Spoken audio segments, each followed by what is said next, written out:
stop by for the Nintenbyte. You got the Triforce and it feels right. Like Bowser, you can listen all night, singing peaches until the sun lights. Summer shoots her beam so bright. Master Hand always brings a fight. Catch 'em all and use that fire blast. Put the soul back to visit your past. Welcome to the Nintenbyte. Hey everyone, welcome to the Nintenbyte Podcast, Season 2, Episode 3. We got a big show for you guys today. Lots of stuff, lots of topics. Well, 3 topics actually this week. We'll see if there's a 4th, but we got some big ones. We're talking about the future of NSO on Switch 2. We're going to also update you on everything happening with Switch 2 because Nintendo did exactly what I thought they were going to do, and they talked about Switch 2 and gave some more details. Some interesting ones that deal with the price, deal with the pre-orders, and yes, of course, they gave us a time for the Nintendo Switch 2 stuff. So that's actually exciting. Why they couldn't have just gave us that 2 weeks ago, I don't know. But whatever, They did it today. Part of their phases, I guess. So we'll get into that, and of course, we know all of that because Nintendo had their sales update, and we got a lot to go through with that. Are we excited about it? Are we disappointed by it? What do we think it means? Does it really mean anything? Yada yada. You got all that explanatory material that we'll dive through as well. So first, let's go around the room and introduce everyone. We have our first timer on here, Mr. Robot Joe. Why don't you introduce who the hell you are and what you do so that people know? Guys, thanks for having me. I am a smaller YouTuber, 15K, but I am a Nintendo-focused YouTuber. Monday through Friday, I do predominantly Nintendo-focused news videos. Every Saturday is an eShop video, and then on Sunday, I like to do like a top 10, hidden gems or RPGs or something entertainment worthy. But yeah, I'm just happy to be here, guys. Look at that. He makes some original content. It's like the opposite of me. All right, then we got Gamebird back. Okay, that's way cooler than my intro. Well, you want to talk about small channels. I'm at the 1.35K. Hey. So if you're small, I'm non-existent in this space, but I'm happy to be here. Exactly. It's been a rough couple weeks, but then I discovered Stick Fix, and I've been back on track, and I'm glad to be here talking Nintendo. It's going to be a good show. Nice to have you here, man. Andrew Collette, how's it going, man? Good. I'm glad we're doing the small YouTubers first because I'm in that camp too. So yeah, I don't even have 500,000 subscribers. It's a hard life. No, I'm good. Got my son in the other room watching the Lego movie. Good one for that. And the reason I bring that up is it's the only movie he cries every time when he watches because he forgets that Emmett comes back alive at the end. But anyways, I'm doing good. That's awesome. Then we got Eric. Hello. Yeah, You're here. That's it. I'm here. I mean, your camera's not moving, but you're here. No. I don't know. It's not moving on my end. I don't know what it is. Yeah, it's Probably frozen. not. Yeah, you are frozen, buddy. Of course it is. You can go ahead. Why not? You can go ahead and troubleshoot that and have fun because the camera's still on. Yeah, I know. So this time I can't yell at the camera. Yeah. Usually it's the camera's Yeah, problem. it is normally. Thunderstash, how's it going, buddy? Excellent. It's been a busy week, as always. A lot to do, a lot of games to play, backlogs to catch up on. Feel that. There's just always something going on. Always. Mr. Robot Joe, I wanted to tell you that I've been subscribed to your channel for a long time. Dude, I am so flattered. That is the first time I've ever heard anybody say anything. I'm sure you guys probably know Radical Reggie, Metal Jesus. Yeah. He told me the same thing. So I guess you're the second person, but I was like, are you guys pranking me right now? Like, that's awesome, man. Truly, thank you so much, man. I'm glad that you find my content even remotely is worth watching. Well, when Nate was telling me before the show who was coming on, and it didn't click. And then when I saw you, I'm like, oh, dude, I've been subscribed to you for a long time. Like, that's awesome, man. How long have you been doing it? So this is my second channel, but I started this channel. I'm trying to think. My daughter's birthday is August 10th, so I started it'll be 3 years this August. I had another channel before that was like vlogs. I got partnered on that, and then I just quit doing it. Like I was like, I don't like doing this, man. I made this channel. They say it's like whatever, like the path to least resistance, like whatever you really don't try that hard at usually kind of works out. Yep. I made this channel just to talk about Pokemon and Scarlet and Violet when it was coming out. I was like, I want to make a video talking about that. And then we seen how the game came out, but yeah, and then it just started catching on like nonstop. So Hell yeah. but yeah, I'm here now. It's starting to pay the bills. Good. And I'm glad to be a part of this community. That's actually the most important thing for me. I finally feel like I'm part of something. So thank you so much for that, man. It really means the world. Yeah. Hey, you got it, man. Awesome. You guys know what's up with me. Eric will be back in a moment, guys. He's still here, technically. Right. He's just sorting out some camera stuff, but he'll have it up here in a moment. I can see he's already got it working. Anyways, so yeah, I'm Nintendo Prime. You guys know what's up by now. I run the show. I have my channel, talk about news all the time. Try to make sure Eric's in here and not dying. Nice. Who the hell knows? I don't know.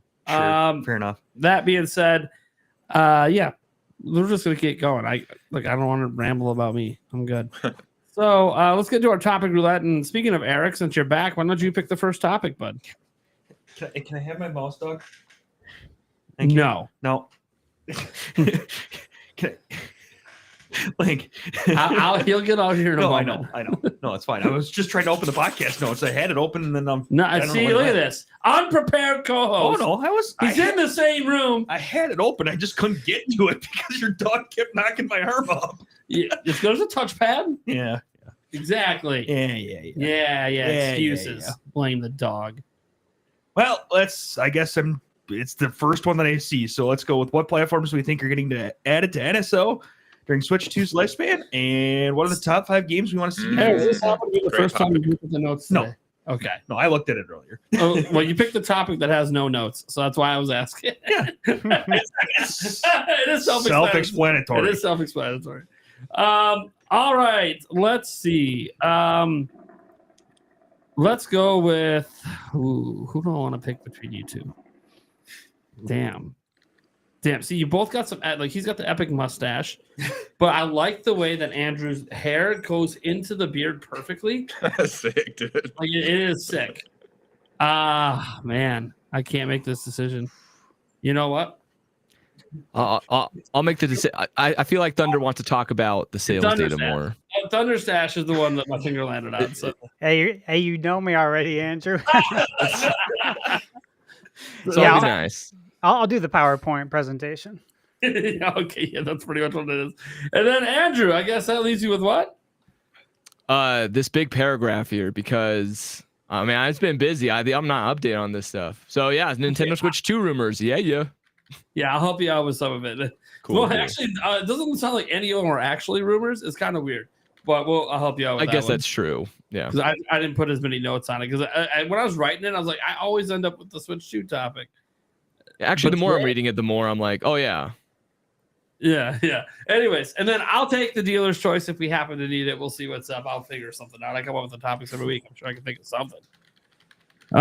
That being said, Eric. Yeah. Actually, fun note about good this topic. This was a topic that was submitted by a member on our Patreon at patreon.com/Nintendo Prime. You guys can go join for as little as $1 a month. And I got to make sure we shout out some of our patrons because if you are in our $5 and up tier, you get shouted out once a month. And we happen to have 5 people that fit that criteria.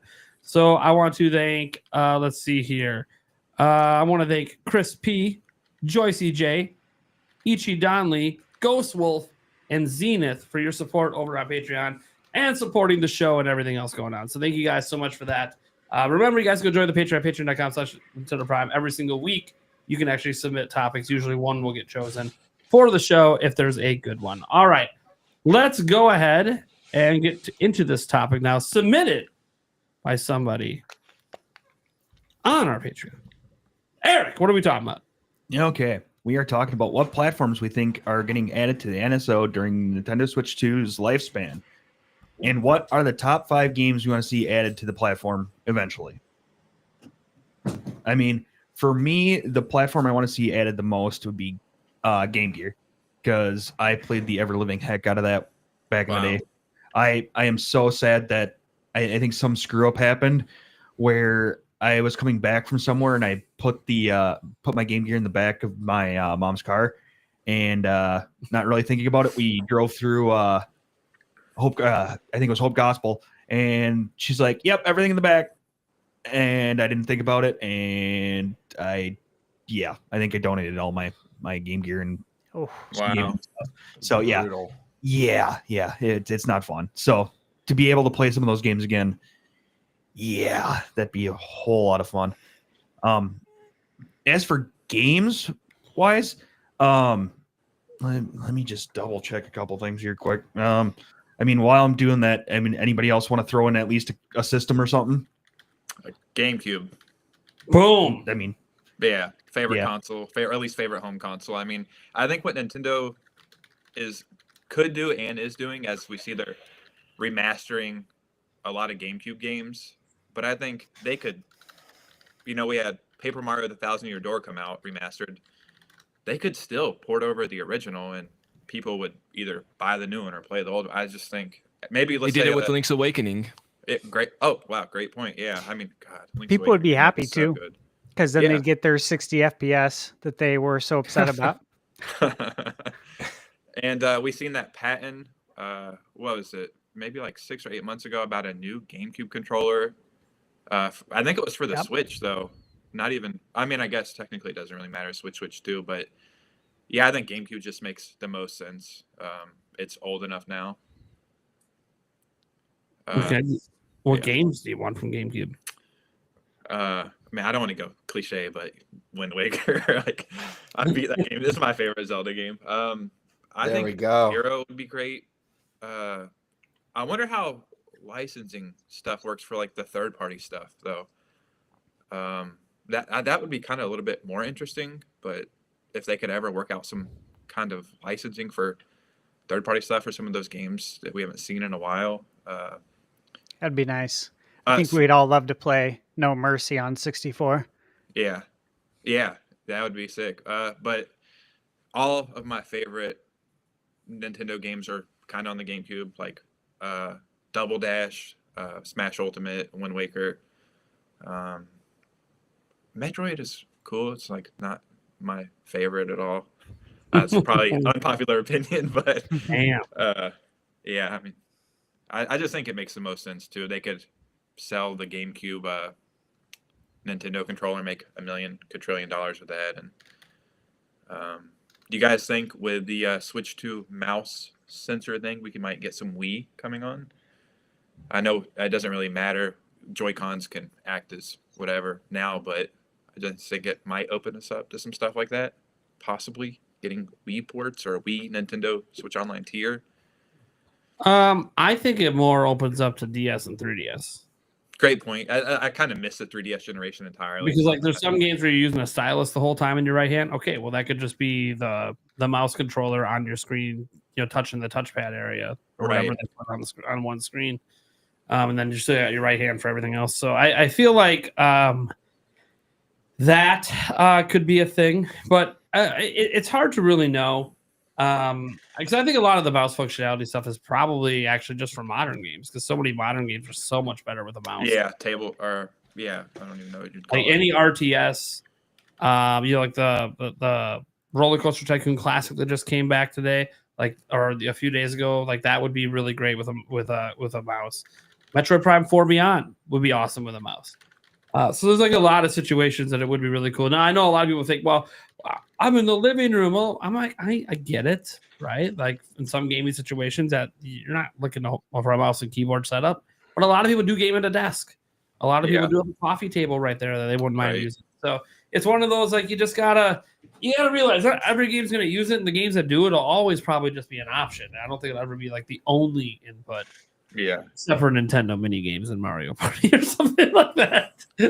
Definitely been the only input for some of those games, but Super Mario Paint or whatever. Mario, what was it called on Super Nintendo? I think there was like a Mario Mario game. Paint. Mario Mhm. Paint. That'd be Yeah. sick.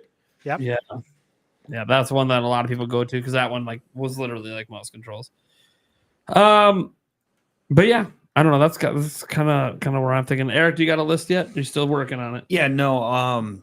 For your Game Gear, baby. Yeah, for my Game Gear, I mean, I'm probably got like 3 or 4 Game Gear games, and then I got one 64 game that I want. Okay. Or I'll have 2. It's a Drop series. it. All right. So there was a Mighty Morphin Power Rangers game that was on the Game Gear that I absolutely loved. I'm trying to figure out whether it was the movie one or if it was the other one. I'm pretty sure it might have been I'm pretty sure it was the movie. That one was a lot of fun. Then I also had MLB. Which one was it? MLB. No, baseball. Come on. What, Sports Talk Baseball? No, it was I think it was Was it RBI? RBI's classic. Yeah. No, it was World Series baseball, I believe. Oh yeah, good old World Series. Yeah. Yep, I'm pretty sure it was World Series. I don't remember if it was the 95 version or if it was the normal version, but that was such a fun game. Actually bringing the Brewers to the World Series, why not? And then Echo the Dolphin. I liked the game. I somehow ended up with the Japanese version, so I don't know what the heck it's about, but I played at least the first level quite a bit. And then with this, honestly, take your pick of Sonic games. I mean, there's plenty of them there. Bring them all. Why not? And then finally, for my 64 game that I want Snowboard Kids and Snowboard Kids 2. I'm gonna speak this into existence. It needs to happen. I'm gonna keep saying it until it does. Who's the developer again? We talked about this before. That Atlas for Snowboard Kids. Yeah, Atlas. That's right. So we should be able to get that. Yeah, that should be something that should be able to get worked out. There's a lot of people, who love Snowboard Kids. Now I rented it growing up, part 1 and 2, loved it. But there's people that, like, when I was, working in mortgage at Loan Depot, one of my employees that became a friend, Jake, I remember the first time he came in, he's like, "Hey, you got like a ton of video games, right?" I'm like, "Yeah." He's like, "Do you have Snowboard Kids? Please tell me you do. Please let me borrow it." I'm like, "Yeah, totally, dude. You can borrow it." But he was just like crazy about this game. Yeah, It's I've like ever played this. It is. Yeah. It's a good game. It looks cool. To a certain extent, there was times where I almost think I enjoyed it better than Mario Kart, which is crazy. I knew you were going to go there. Because I'm waiting for it. I played the ever-living crap out of Mario Kart 64. Everybody has. So, Yeah. Man. but yeah, I'm going to speak that into existence, man. It needs to happen. That game is so much fun, both of them. Yeah. Why don't we toss it over to Gamebird Classic? After all, it feels like right up your classic mantra over there. I'll see what I can do. Well, I think the obvious one, Robot Joe already pulled out, was GameCube. I automatically think of games like Star Fox Adventure and Eternal Darkness and stuff like that. Oh, wow, great point. I'm gonna go with Sega Saturn, actually. Sega Saturn, those games are extremely expensive. They're hard to find, and despite the console not doing well, it does have a lot of great games. And there are 2 in particular that I would love to see on NSO. The first one is Panzer Dragoon Saga, I believe, which is the big RPG on the console.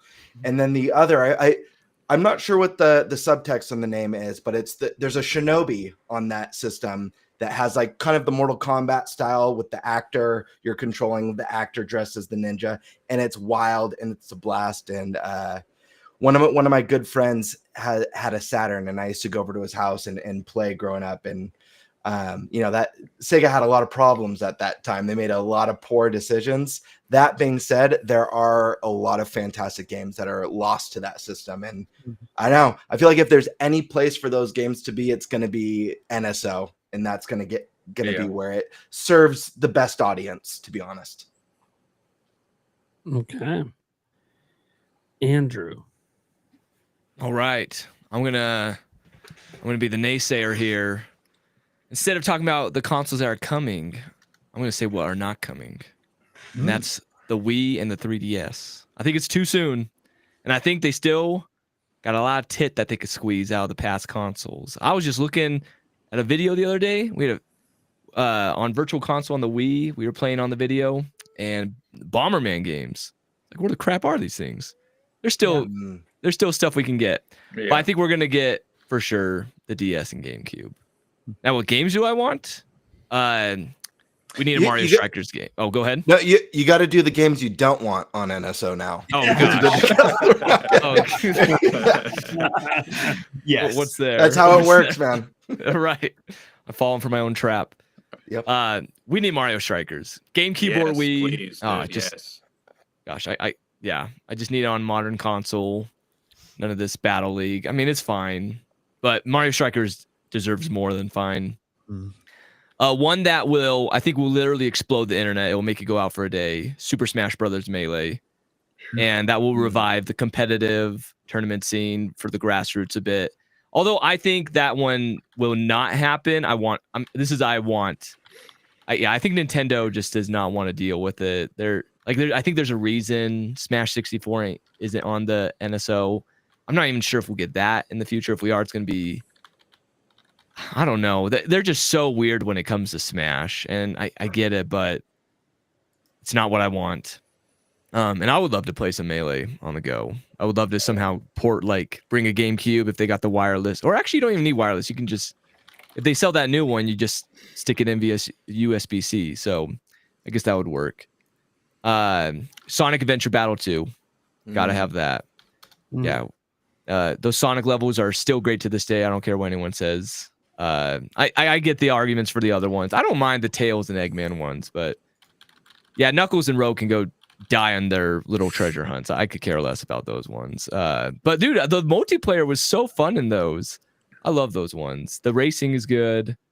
Once again, the treasure hunt multiplayer can go die somewhere. But yeah, no, the races are good. And the battling, yeah. I mean, yeah. Anyways, I want Mario Galaxy 2 because I'm not too sure if we're gonna get it re-released. I'm not saying that for sure. I'm just saying. Yeah, some people are thinking the 40th anniversary. Yeah, new 3D All Stars or something. Yeah, I just don't know. 2 is in a unique position. Like, it can go either way. Like, I'm not even convinced. Yeah. So I just want it on there just in case. And I've actually never played it. And Galaxy's my favorite Mario game ever. Never experienced it, and I love Galaxy. And I played Galaxy like years late. Like, I don't know how I do know how I missed it. It's because I grew up with a large family, so we didn't buy single player games. So I didn't play the single player game until I was an adult. But anyways, yeah, I don't play on emulator a lot, so I know Galaxy 2 I can get, but I just don't feel like pulling out my Wii and finding it, and it's probably expensive. Anyways, I want to play it. And then Zelda 4 Swords Adventure. This one I for sure want, because I'm not sure if it will ever be remade or ported. Yeah. So I think NSO is its only chance. And I think that'd be really fun to do online multiplayer, because that was like, I really liked that game as a kid, but the problem is I never beat it with multiplayer, because everyone needed a Game Boy Advance. Everyone needed a Game Boy Advance connector. So it was just a very high barrier to entry for a console that didn't sell a ton. So yeah, I just want it to be more accessible. And yeah, I think it'd be fun to play through with my kids, because my kids are too young. They play a Zelda game, and I feel like I failed as a parent because they're just so dumb. And that would be my way to help my ego as a parent until they get older. So yeah, those are my games. I've been dying for 4 Swords on Switch. Oh man. Since day one. But I also feel like 4 Swords would lend itself to the NSO for a Zelda anniversary, maybe Zelda 40th, where they do what they did with Mario 35, and they do a really cool online spin on 4 Sword Adventures, where you're flying through kind of like dungeon runs with other players online. I can see them doing something cool like that, but any form factor of getting a 4 Swords Adventure back, I'm here for. I mean, they did do. I could be wrong on the title. I think it's Final Fantasy Chronicles that had the same get up on the GameCube, and they remade that, right? So Crystal Chronicles. No, Crystal Chronicles. Thank you.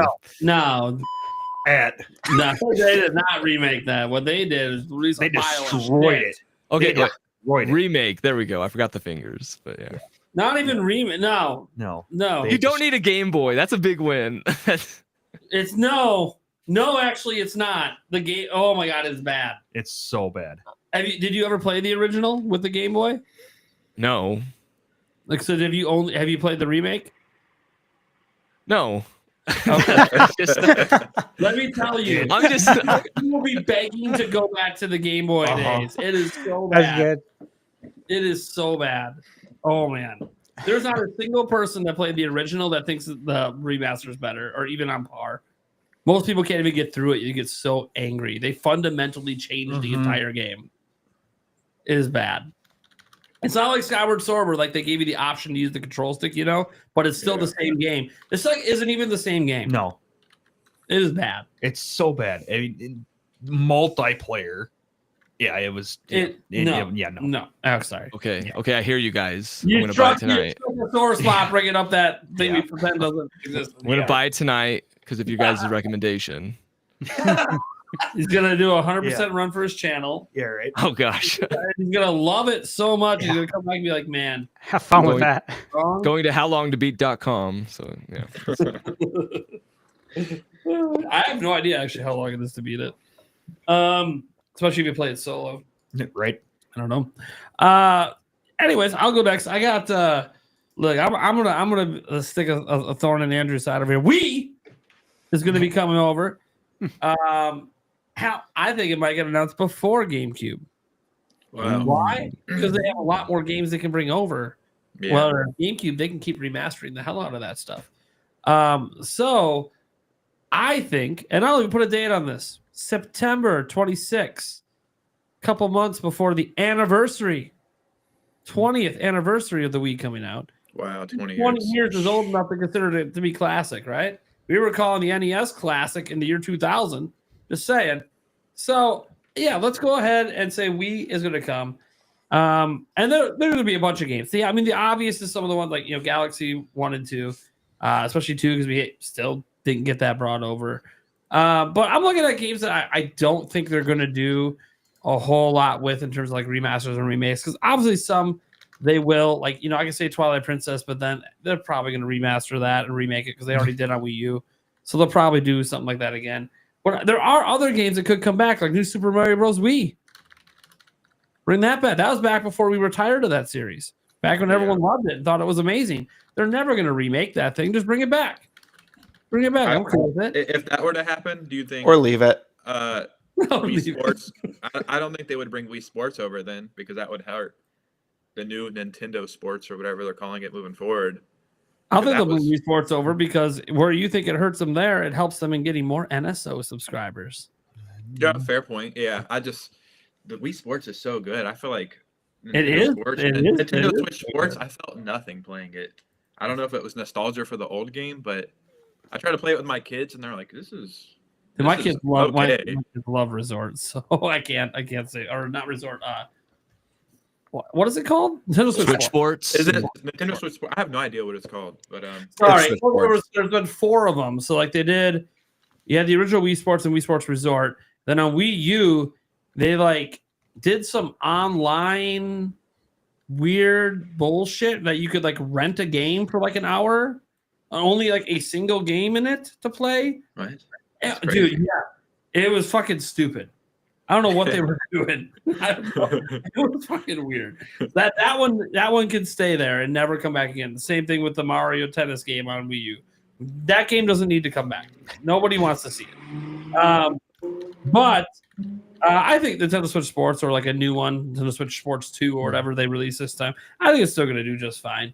I think there's a lot of kids, and my kids too, that played it, and they never played the original. They weren't even alive back then. Yeah. They're not going to care. I think the Wii Sports stuff's more nostalgic than anything. I don't think it's really Right. gonna hurt new sales for a sports game too much, anyways. Could be wrong. Let me see what else for the Wii that I wanted to bring back. The Last Story. They're never bringing that back. That's never getting. Yeah.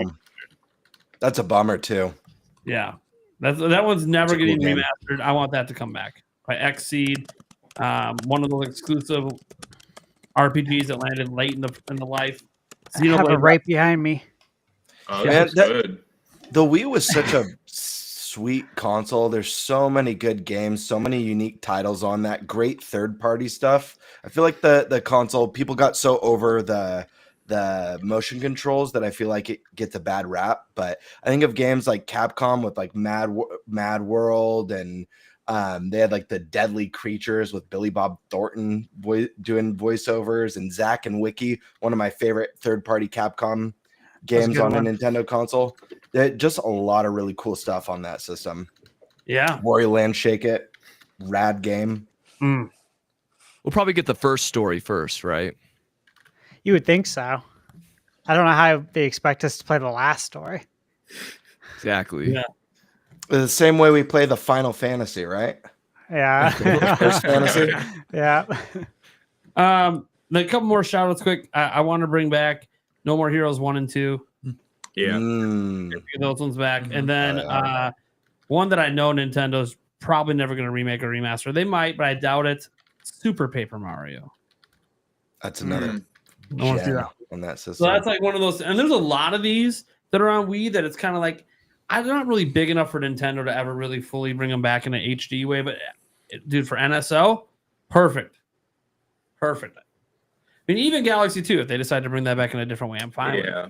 Yeah. So that's what I threw out there. Stash, what are you doing over there? I mean, you got the whole. I mean, do you even need anything? Look at your room. You got it all. Right. Let me borrow something, man. Yeah, it would still be fun though to have it on Switch. All right, so I'm gonna go 2 consoles that I'd like to see. GameCube, of course, and the other being Dreamcast. Dreamcast, great. Yeah. Yeah, I mean it's got to come.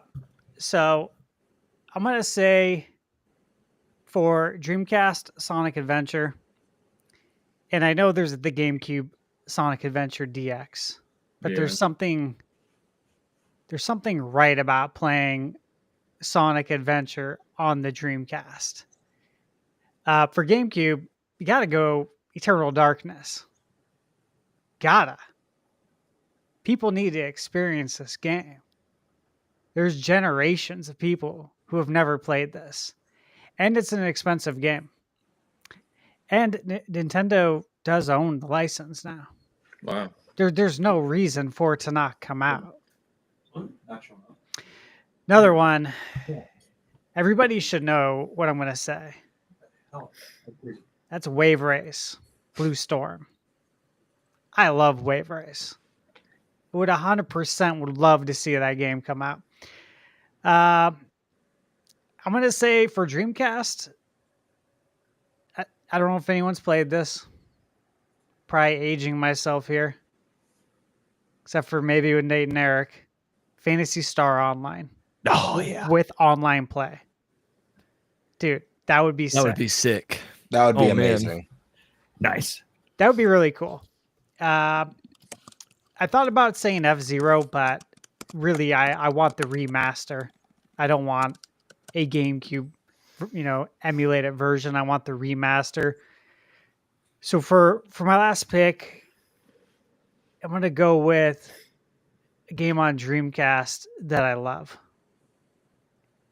First time I ever played it was at the bowling alley in the arcade. And I was hooked. Absolutely hooked. Like I tried to beat it on 1 quarter and I would after, over time. It's a sports game. I don't love the sport. I don't play it.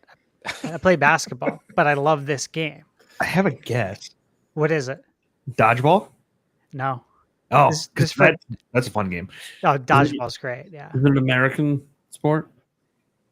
It's played all over the world. Uh-oh, it's curling. Yes. No, I mean like there's That's not that hard to beat on 1 quarter. I'm just kidding. I'm trying to think like arcade. Like, is it golf? There's always that golf game at the arcades. No, it's not Golden Tee. I have the arcade right behind me. Oh, that's awesome. What is it right behind him? He's got every game in the world behind him. Ooh, dang. I don't know what it would be then. Yeah. It's played It was- all over. It was in the arcade, a Sega game. Is it NBA Jam? No, I have that, but I love NBA Jam, obviously. That's like one of my all-time favorites. But In the arcade. yeah, this is in the arcade, and Sega's the developer. Man, It's like, ooh, boy. Dude, my this game's so good.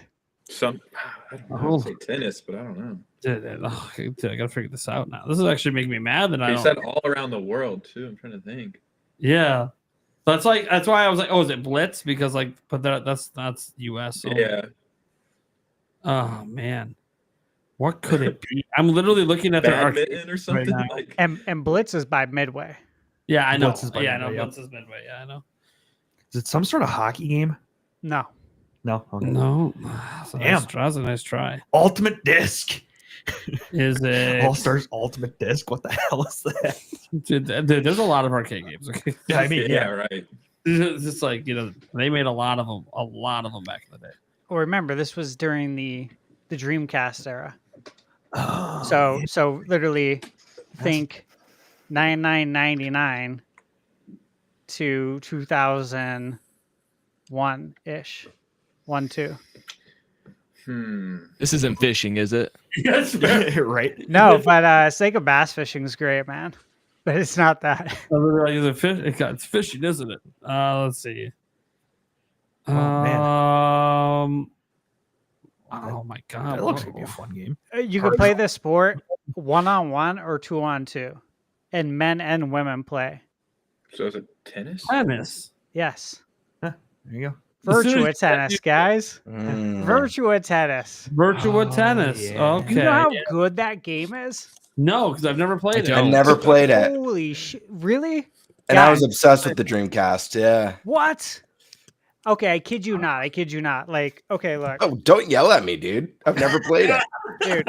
So when I got the Retroid Pocket 5, one of the first things I did was obviously get Virtua Tennis up and running on this baby. Hmm. Upscaled it. Looks fantastic. You could literally sit there and play it for hours. Yeah. It's also on PlayStation 3. There's like, actually, I have it on the shelf. I bought it on eBay a couple years ago. Dude, it's so good. Guys, I'm telling you, you have to find a way to Wait. play Virtua Tennis.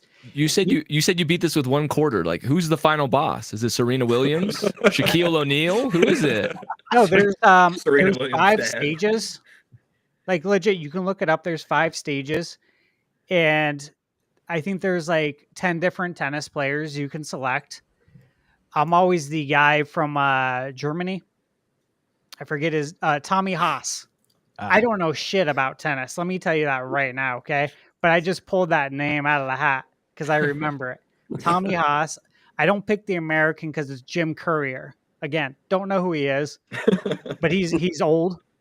Well, in the game, you know what I mean? Like if it was Agassi or something, I would choose Agassi, right? Or Sampras. But he probably would have been Spain. But at any rate, guys, I'm telling you, it's an excellent game. That there was 5 stages in the arcade, so honestly, it wasn't that hard. It really wasn't that hard. I think the last stage is on a clay court, if I remember. Does that And make it- it bounce softer? it's Is that what it Wimbledon. is? It's the Wimbledon court. Oh, okay. Yeah, dude, badass game. Probably fun. Yeah, sounds fun. I don't know. Now I Sports know. games surprise Whenever me. I meet Thunderstash in person, he's gonna bust out his Retroid Pocket and be like, "You're finally." getting it." I will, dude. I totally will. It's so good. Oh man, it's for real though. Like, there's so many other games I could have mentioned, but I'm like, dude, Virtua Tennis is just so good. I'm glad I did. Now you guys know. Awesome. Heck yeah. There we go. There we go. Introducing the world to Virtua Tennis. Everyone. Right. New generation now. Yeah. It doesn't sound good enough. I'm not going to buy it tonight. Sticking with Final Fantasy. Crystal Chronicles. Have fun with that. The remake Good night, everybody. The remake one. Oh man. All right. Well, I think that does it for topic one. Oh god. If I could piggyback off that quickly, what Oh. do you guys think the price increase of Nintendo Switch Online would be if they are adding all this? What is it, $50 a year now? 60, something like that? Yeah, expansion pack is 60, 50, I think, a 50 or year. 60. I think it's 50. If I they think were it's to add individual. GameCube and maybe one other console to start, Sega, something. What do you think? Maybe Big? 70 a year, Yeah. 70? 70 a year, 75 a year. Do you think that's a fair price? If Yeah. they were okay. I mean, Yeah, I honestly, do I will actually. say it's a much better deal than it initially was. Now, the pushback. Wait, Yeah. are you thinking there's a third tier? I think there will be multiple tiers, Maybe. to be honest, if they're adding. And another thing I think they might possibly experiment with is cloud gaming. Maybe some Yeah. kind of cloud gaming service this next generation as well. That might be part of Nintendo Switch Online. Literally the Yeah. one thing I don't want to hear. Yeah, I'm not a fan of it all. I always push back. Yeah, it's against the it, most but, powerful system ever. By the way, our classic games you have to play on the cloud. Have a good day. well, not the classic games. I'm just thinking that could be another service they'll have. Like, hey, you want to? We have this GameCube coming. We have this. We also have a cloud gaming service. It's maybe some kind of beta thing or something. But So I think there will be a price increase, but I think it's only going to be like $5. Yeah, I think it's like more of an inflation increase. Yeah. And what they'll do over time is as they add more platforms, what they'll do is some of the platforms that have been on the expansion pass for a while will just bump down to the basic tier. I was just about to say that. that'd be a fair So point. they kind of keep the same tiers, but they're just doing natural price increasing. Because here's the thing, they only have like 34 million subscribers out of their 129 million active. Like they obviously want to get that number up. They would like to be 100 million plus on their sub service the way PlayStation is.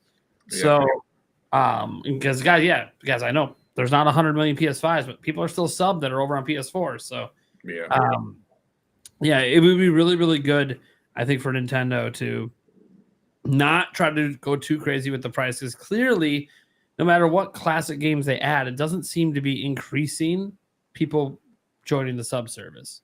Right. Yeah. They need dedicated voice chat. Like that's a huge issue. Mandatory.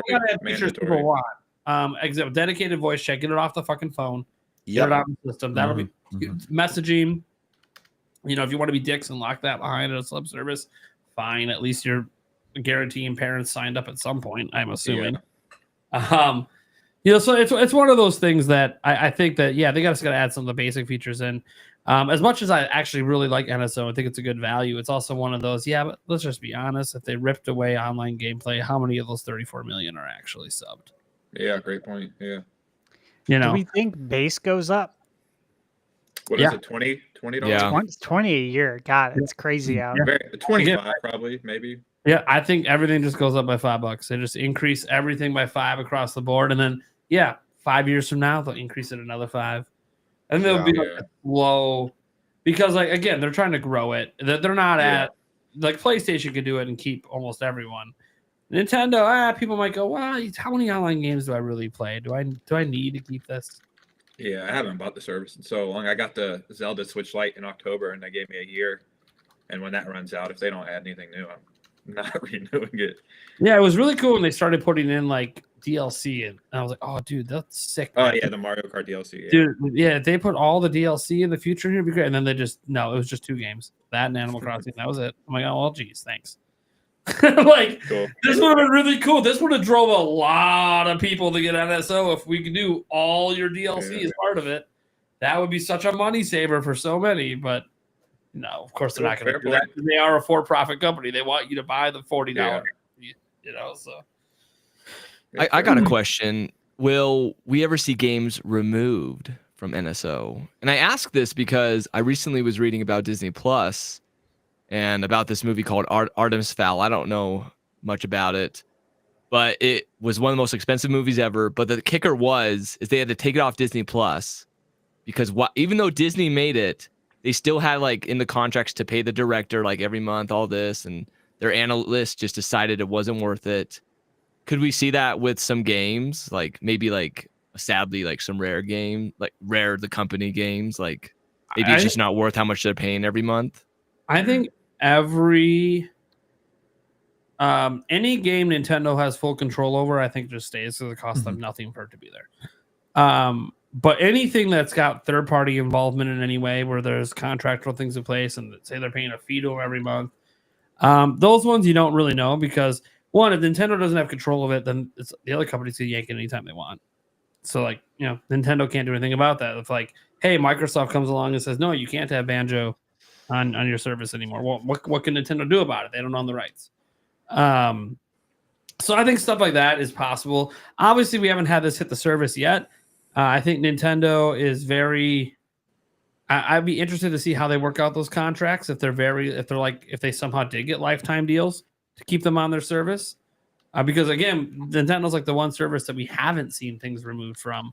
So it's kind of like, man, I wonder if Nintendo, that's just part of what they're doing. They're structuring it differently. But it's hard to imagine that it'll never happen, because never say never. It's only been one gen with this service, right? So never say never. But I think anything that Nintendo controls is probably safe. Everything else, who really knows? Because I don't know what the contracts are like. But look, NSO is a great service. I'm glad that people want to bring it up as a topic to keep talking about. It's like one of those weird things for me that I don't really replay games, so I barely touch NSO service stuff. I like the DLCs included, but even though I bought it separately anyways, I like that. Hey, all the 99 games, like those are really fun when we get them. Oh yeah, those are a nice. Yeah. New ones are coming. He's cloud saves all the time, but I also don't feel like I should have to pay for cloud backup save, but it is what it is. I only say that because I have free cloud backup on everything in my life except video game consoles. They all want me to pay for it. I don't get it. Anyways, yeah. Here's the thing. I'm really excited for the future of NSO, and I think we should be excited for this next topic. I believe it's going to Stash, because there's a topic he just was dying for today. Oh, well, let's get this pulled up. Yeah, you guys ready for a PowerPoint presentation, everyone? We have Mr. Nintendo, Furukawa's son, ready to present Nintendo's financial report. All right, let's see here. Let's go. There it is. Financial results. So I actually put a link to this one in the doc. I made it easy. I put the one, I think, with the explanatory material. All right. Here we go. Fun stuff. Nice. Here we go. Let me fix our stuff. I'm going to make this better. Okay. So this is always fun. The gold financial report. I was excited for this to come out. It's always a good time. These are numbers that we actually care about. One highlight that we'll cover in here, of course, was finding out how well games like Brothership, Echoes of Wisdom, and Mario Party sold. That was one thing I was really looking forward to here. One thing you guys will see throughout the whole financial report is that there's a lot of negative numbers, and that this is completely natural. This is not a big deal. This is 100% expected, because we're looking at the fiscal year 2024, doing a direct comparison, quarter one through quarter three. Okay. Obviously, when we're going into year 8, everything's going to drop. We know Switch 2 is coming. People know Switch 2 is coming. The software wasn't as strong. We knew that, but we still enjoyed what came out. So we'll move on here. Some of the slides in the beginning aren't like super interesting. I did find this pie chart right here to be interesting. And this just shows the proportion of sales. So in the Americas, about 44% of all the sales were in the United States. And Europe surpassing Japan. Yeah, it's very interesting. It is interesting. I thought that was cool to kind of see. So proportion of sales outside of Japan, as you can see there on the bottom, 76.5. Now, this is where you get into the gross profit. And again, this stuff's like not super interesting unless like you're actually doing the profit and loss report. And trust me, you don't want to. They're not fun. No. Yeah, I used to do them for Islands Restaurant, and it's not fun. P&L 4 times a year, obviously. So yeah, we're going to get through all this. This is not fun. I will say on the consolidated financial forecast, you guys will see that the previous forecast was 1,280 yen. In the modified forecast, of course, is a little less. They dropped it by 7%. And you'll understand why. That's because if you look down here at the bottom at the hardware, the previous forecast for the 2024 fiscal year was to sell 12.5 million Nintendo Switches, and now the modified forecast is 11. So 12% down based on the forecast. And as far as software units, they're expecting to sell 10 million less. And it may seem like a lot, but again, it's really not in direct comparison. It's really only down 12% and 6% for hardware and software. So it's not like they like completely fell off the cliff here. Yeah. Here's where it gets more interesting because these are the actual highlights. And I downloaded these reports when they came out, so I have the one that has like explanation on it. Yeah, Which is, I like this one better. All right, so here we go. We got pictures now, so it's going to get more fun. All right. So for the hardware, again, they sold 13.7 million Nintendo Switch hardware units. Same time last year, quarter 1 through 3. Right now, we're at 9.54. So again, if I don't really want to go back, but if we go back, the modified forecast is 11 million units. Okay. So they're expecting to sell 1.46 million units in this last quarter, which is, I think, a pretty small number. What do you guys think? Do you think they hit that, or do you think they surpass it? I think they are under. I think under as well. I think they'll be lucky if they sell 1 million. I don't think there's anything compelling happening January to March. Yeah. Donkey Kong and it's Xenoblade. I just don't. I don't know. And they've announced Switch 2 now. Like they announced Switch 2 in January. Everyone's looking forward to the direct right after the end of the fiscal year. Kind of feel like sales are gonna drop even more than Nintendo anticipates. It's January through March too. That's the slowest buying times. Yeah. Yeah. Slowest quarter for retail, and people are just trying to get their taxes done, try and get their refund. They're not but I'm confident they'll get ahead of like 10 mil total. I think they'll get somewhere above that. But okay, I agree with Nate. It's a small number, but I have a hard time seeing them hitting it or surpassing it, given that the biggest game that we know of coming out for Switch right now is, a remaster of a Wii U game. And Xenoblade Chronicles X is a sick game. It's awesome. I think everyone should go out and play it. But I feel like it's also a little bit more niche. It's not quite as popular as like the main numbered games in the series.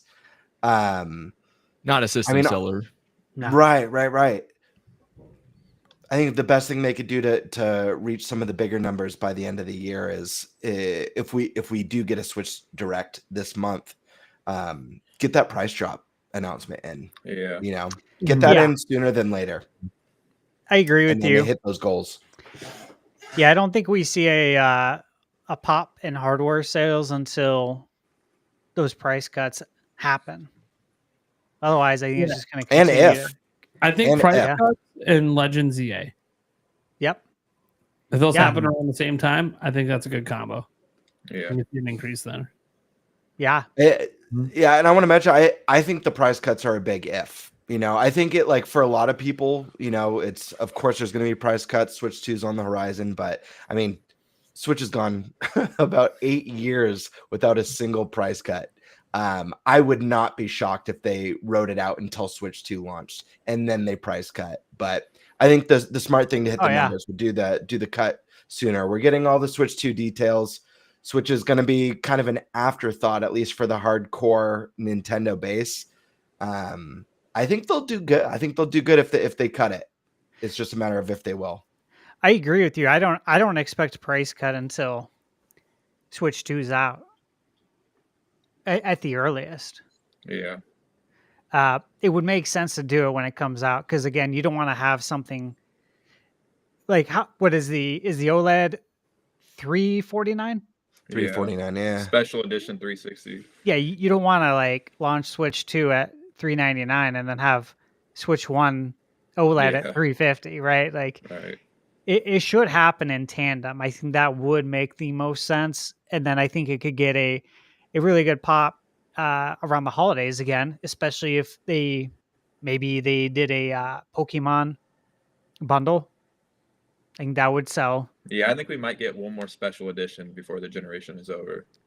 Yeah, you would think so. Pokemon And makes the most sense. yeah, I think they talk about it later in the slide too, that they got a really nice bump from the Zelda Switch Lite, which we all thought would happen, right? Because a lot of people double dipped, including myself. Me too. Yeah. Yeah. Like, I had to. I was It's this beautiful. close. Yeah. So one thing that was interesting, if you look at these numbers, guys, like right here, is you see the OLED model that had the sharpest drop off. Oh, wow. And again, though, if you think about it, right, like the OLED is the higher end Switch, and I think that's geared more towards adults, more towards maybe the hardcore gamer, right?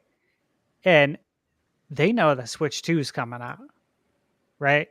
And I think that's why this one saw the sharpest drop off, because people are holding right now. They're waiting for Switch 2. They're not going to pick up an OLED right now. Again, some of the highlights here, as far as software, you see Mario Party Jamboree, over 6 million. Yeah. Mario Kart just doing what it does, over 5 million. Echoes of Wisdom, I was really happy to see this. What do you guys think of Echoes of Wisdom's numbers there? Almost 4 million. I think it's about right. I didn't expect more or less around there. I think it's pretty good. Considering it's a top-down cutesy art style, first time playing as Zelda. Yeah. It's not really combat based, it's more of a puzzle focused game. I actually think that's pretty good, to be honest with you. Yeah, totally. I was impressed by it. I was happy to see it. Nintendo Switch Sports, 2.6 million. It's actually surprising for me to see. I don't know why. I just feel like the game came and got that initial wave, and I just never hear anybody talk about it at all. But I guess I'm But it keeps selling. That's what I'm saying. I mean, that's what you brought up. Yeah. Like, the game's evergreen, right? It just keeps selling. Yeah, it's Casual awesome. family audience for sure. Yeah. Yeah, I think it's the Wii Sports branding too. Yeah. Because like it's not called that, obviously, but it looks like it. It certainly does. And I think people just imagine that, oh, this is Wii Sports, but for the Switch. We love Wii Sports. Let's get it. Yeah. Number of million seller titles. So 19 games sold over 1 million. 12 of them being Nintendo, 7 by third parties. So that was cool. That's just this fiscal year. Yeah. Yeah, that's impressive. Yeah, because as far as Nintendo goes, what is it? Is it 72 first party titles that have They sold said over 1 million? 72. Yeah. Insane. Yeah. So nutty. What's number 2? Maybe PS3 or PS2 that would have the second most sold ever? Oh, for what? Million seller? Yeah, plus 1 million sold. They said Nintendo Switch is the number 1 console to ever sell over 1 million copies for each title. I think the PS2 might be number 2. Probably like 50 games that sold over 1 million, possibly. I have no clue. That number is just impressive to me. 72 games. It's great. Okay, so this is the hardware sell through and annual playing users. This is an interesting one. Like, I think this is an important statistic because, as we know, the Switch has sold a little over 150 million, which is just a massive number. 8 years, and they're saying there's 129 million active users out of that 150 million. Like, that's how many are still playing their Nintendo Switch. Because, you know, people will buy consoles for like one game. Yeah. Hey, I know a ton of people are waiting for GTA to come out. They're saying that's when they're going to buy a PS5 Yeah. to just play GTA, and that's it. And then once they're sick of it, they stop playing it. Yep. So that's a pretty wild number. Like, what do you guys think? It's insane. The fact that they even went up during like their worst year, Right. and it's still Oh, wow. Yeah, I didn't even think about that. Yeah. like this is their worst year. Like in terms of sales and everything, it's worse than their launch year. That was the previous worst year. So like this is the worst, quote unquote, worst year sales wise and interest wise in Switch, and they still went up by 2 million active users. Like it shows that people are they love what Switch is. They love playing games on it clearly because there's 129 million people doing it. It's not like we're on there watching Netflix. We don't have it. Yeah. So I kind of feel like this is one of those metrics Nintendo looks at for why they're anticipating demand to be so high for Switch 2. Yes. Because they have maintained 100 million plus audience. I mean, look at this. Number of annual players remains above 100 million. This is 4 years in a row, and it keeps growing. Mhm. Like Nintendo's looking at that and going, Switch, dude, everyone's going to want to Switch 2. Look at this. If we're putting all of our exclusive games on Switch 2, holy shit. We have 129 million active players that might want to buy a Switch 2. That's probably the way Nintendo looks at it. It's insanity, but it makes sense. That's the crazy part. This chart's insane, but it makes sense. It's a hybrid console with some of the most popular games of the generation. I mean, just look at Mario Kart 8 and what that's doing. The god of Nintendo games. I mean, even if Nintendo wasn't my console of choice, I'd still be taking my Switch everywhere with me. Anytime I travel, staying with family, I'd still take it everywhere because the friggin' selection's so good. And I have a Portal as well. I often take both my Switch and Portal, but the experience is so much better on the Switch. Nothing beats beats native. Yeah, nothing beats native. But yeah, yeah, it makes sense. It's just crazy. Seeing those numbers is nutty. Yeah, it is. Because like if you look at the operating profit and everything that was in the first, 7 pages, and you see all the numbers dropping, but then we go over here and now you're seeing that, oh, but this actually went up in their worst year. It is really impressive. Now to some of the sales numbers here. And of course, these were the first party games that, released starting in the fall with Echoes of Wisdom. They mentioned it's a wide variety of evergreen titles. And again, 3.4 million for Echoes of Wisdom, 5.6, 1.4. Those aren't the total numbers. Because again, if we go back, these are the actual total numbers, which is a little bit higher. So the difference between these two numbers, I was hoping this would come up because some people are confused a little bit. So this is sell through. So this is how many sold to actual consumers. The other number is what Nintendo has sold themselves personally out to all the retailers. Okay. So Nintendo only cares really about the first number because Nintendo made their money on that already. Yep. Right. But this is like how many consumers actually bought it. So the difference is like how many are still on store shelves as of January. Yeah. Worldwide. Is it just me or are those Mario Party numbers kind of nutty? Yeah.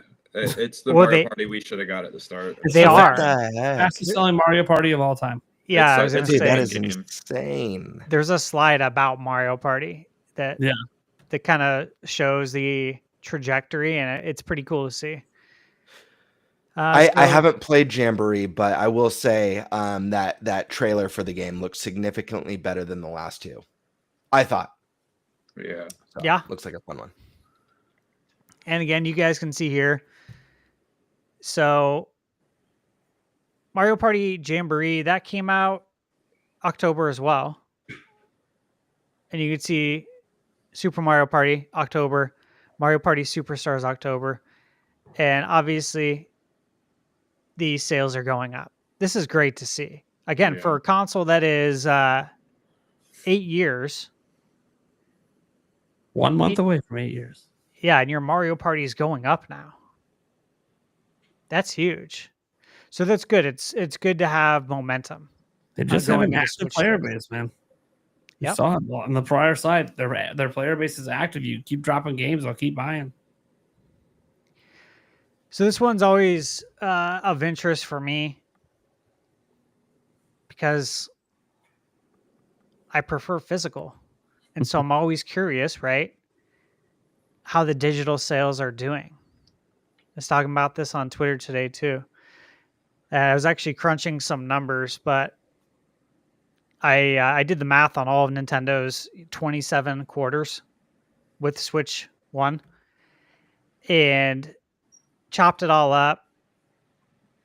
Overall, it was 52% digital, 48% physical, which amounted to over 700 million physical game sales, which is massive. And again, this just kind of goes to show it was 51% digital. So what I did is I took every single quarter and took the percentage and then divided it by the amount of months, and the average was right around 52% digital. So give or take, it's pretty much a 50-50 split for Nintendo as far as physical and digital. And what's interesting about that is PS5 is at 79% digital, and Xbox is at 91% digital. So that's why this is significant, is that, you know, when it comes to Nintendo, you just got, I think, a lot of old school people that prefer. I prefer physical myself. Yeah, we grew up with game cartridges. You know what I mean? Like, that's how we grew up. That's what we want. Like, we want physical games. And so it's just good to see that people are doubling down on that and that it's not going in the other direction. Yeah. And I actually I'll show a screenshot after. Wait. Can I just say, it's just so funny that Kirby Dream Buffet has highlighted every freaking financial report. Like, who's buying that? Why do they keep highlighting it? I don't know. Question. I just wanted to bring that up. I just think it's funny. It's seriously, it's on there every time. I don't know. Maybe that's free, isn't it? Isn't that a free game? No, it's not free. Isn't it like $15? You're thinking, it's like, it's $15. The free one's like Kirby Clash. Yeah, because I was gonna say, I can see on the game card right here it says full game download. So this looks like a card that you'd buy off the store shelf. And it's on sale right now for like $10. Somebody's a little high. It. Hey, they got a Nintendo podcast to talk about it for a moment. That's why it's on there. Yeah.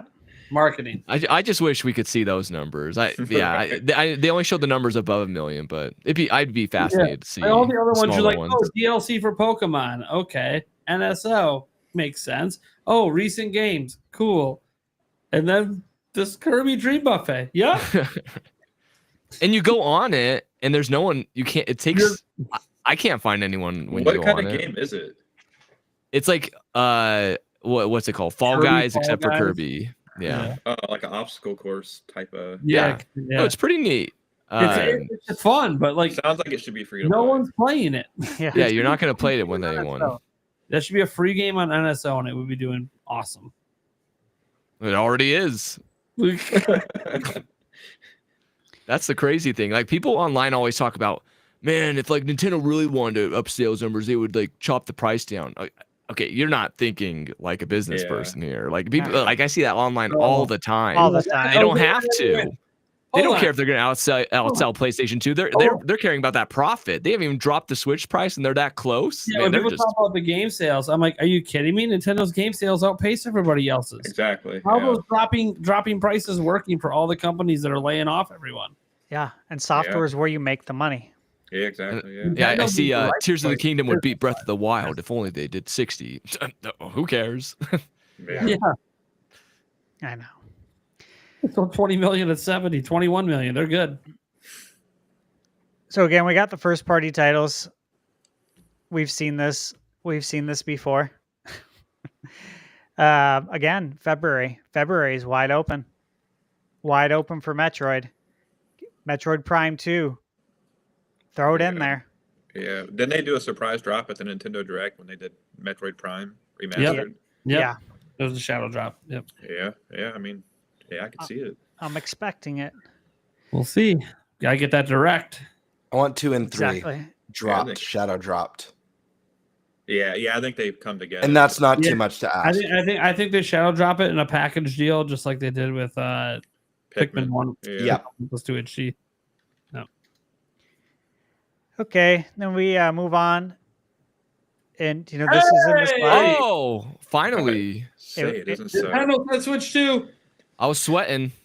Will be It's so- released in So 2025. sexy. No delays. Still this year.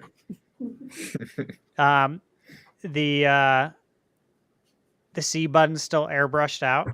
That In is this so picture. funny. Yeah. So can't wait to see what that's going to be about. All right. Again, Nintendo Direct airing April 2nd. As we all know, we got the time for it now. Yeah. We'll get in that another topic. Yep. Examples of, expanding. Man, this park looks Nintendo so IP. cool, man. Yeah, this is a good picture.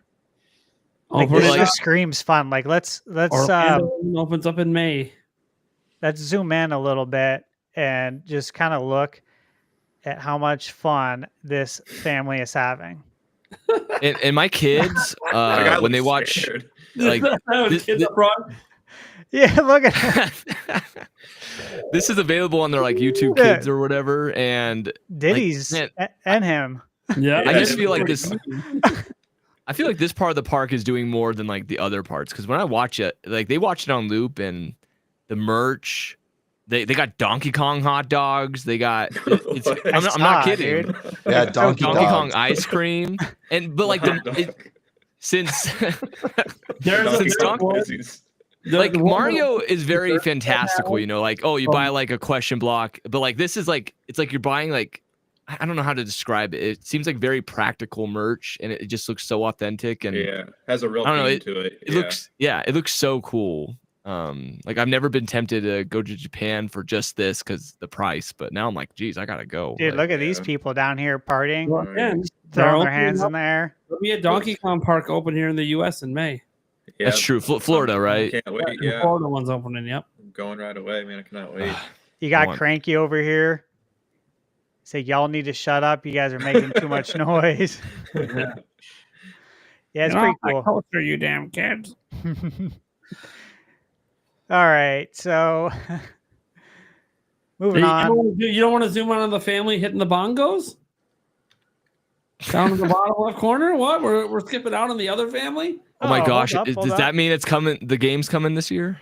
Oh man, imagine. Donkey Konga. I'm just kidding. No, they have a mini game Oh. in that direct. They have a mini game that involves the rhino. Good job, Nate. Good job on the Yeah, I right, Spy. that's right. We can't be ignoring that other happy family. Oh, we got a hidden banana here too. Oh, It's look at literally that. hiding behind the tree. Oh, literally, man. random bananas. I love it. Oh, here we go. Oh Dude, man, they're Look at them. They're having way more fun than the other families. yeah, they're going. They need to get the apeshit. heck out of there though. 'cause Dude, they're that about to- mom. Yeah, Rhino's will take him out, but What happened Yeah. to her, dude? She I looks mean, the AI. person underneath the coaster on the bottom right there, they're running. They got the right idea. Yeah, They're getting the There's a hell lot out of here. going on here. All right. there is. This is like where's Waldo? They put a lot. They put a lot of effort into this They random did, yeah. slide for a I would have never looked at it like this. a random slide just to say, "Hey, we have a DK park." Like, okay, they put a lot into this image that don't need to be there. Yeah, that's pretty funny. Interesting that they're highlighting the Returns final boss. Mm-hmm. Mm-hmm. Man, I want the Kremlins, but I do too. Future expansion. All right. We got here.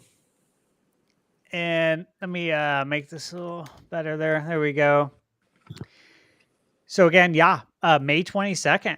Yep. And again, there's dates in May that we've all talked about for Switch 2 possibly releasing. We talked about May 15th, and we've talked about May 22nd. Yeah. May 22nd is a Thursday. May 15th obviously is a Thursday. Could you imagine if they released Switch 2 the same day they open the park? I mean, that would be like the ultimate fan event. Like you pick up your Switch 2 in the morning, then go to the park with it. Or it would make so much sense. And it has Street Pass, a new Street Pass. Wow. So everyone at the park is Street Passing. Oh, that would be sick. It's a good point. And actually, what you don't notice is that they also integrate the Street Pass with some of this interactive stuff in the park. Yeah, too. like they do with a bracelet or whatever. Yeah. Yeah. That man. My It's camera exciting. broke again, so that's why I'm not. He's working. He's working on it. Eric didn't die. I promise. I mean, I kind of feel like it, but Okay, this stuff's not interesting, so I'm gonna close this. But I got a screenshot I want to pull up real quick. So Ooh, fancy. yeah, A screenshot. let's see. Here we go. Where is the screenshot, man? Where could it be? I found it. Okay. We can share.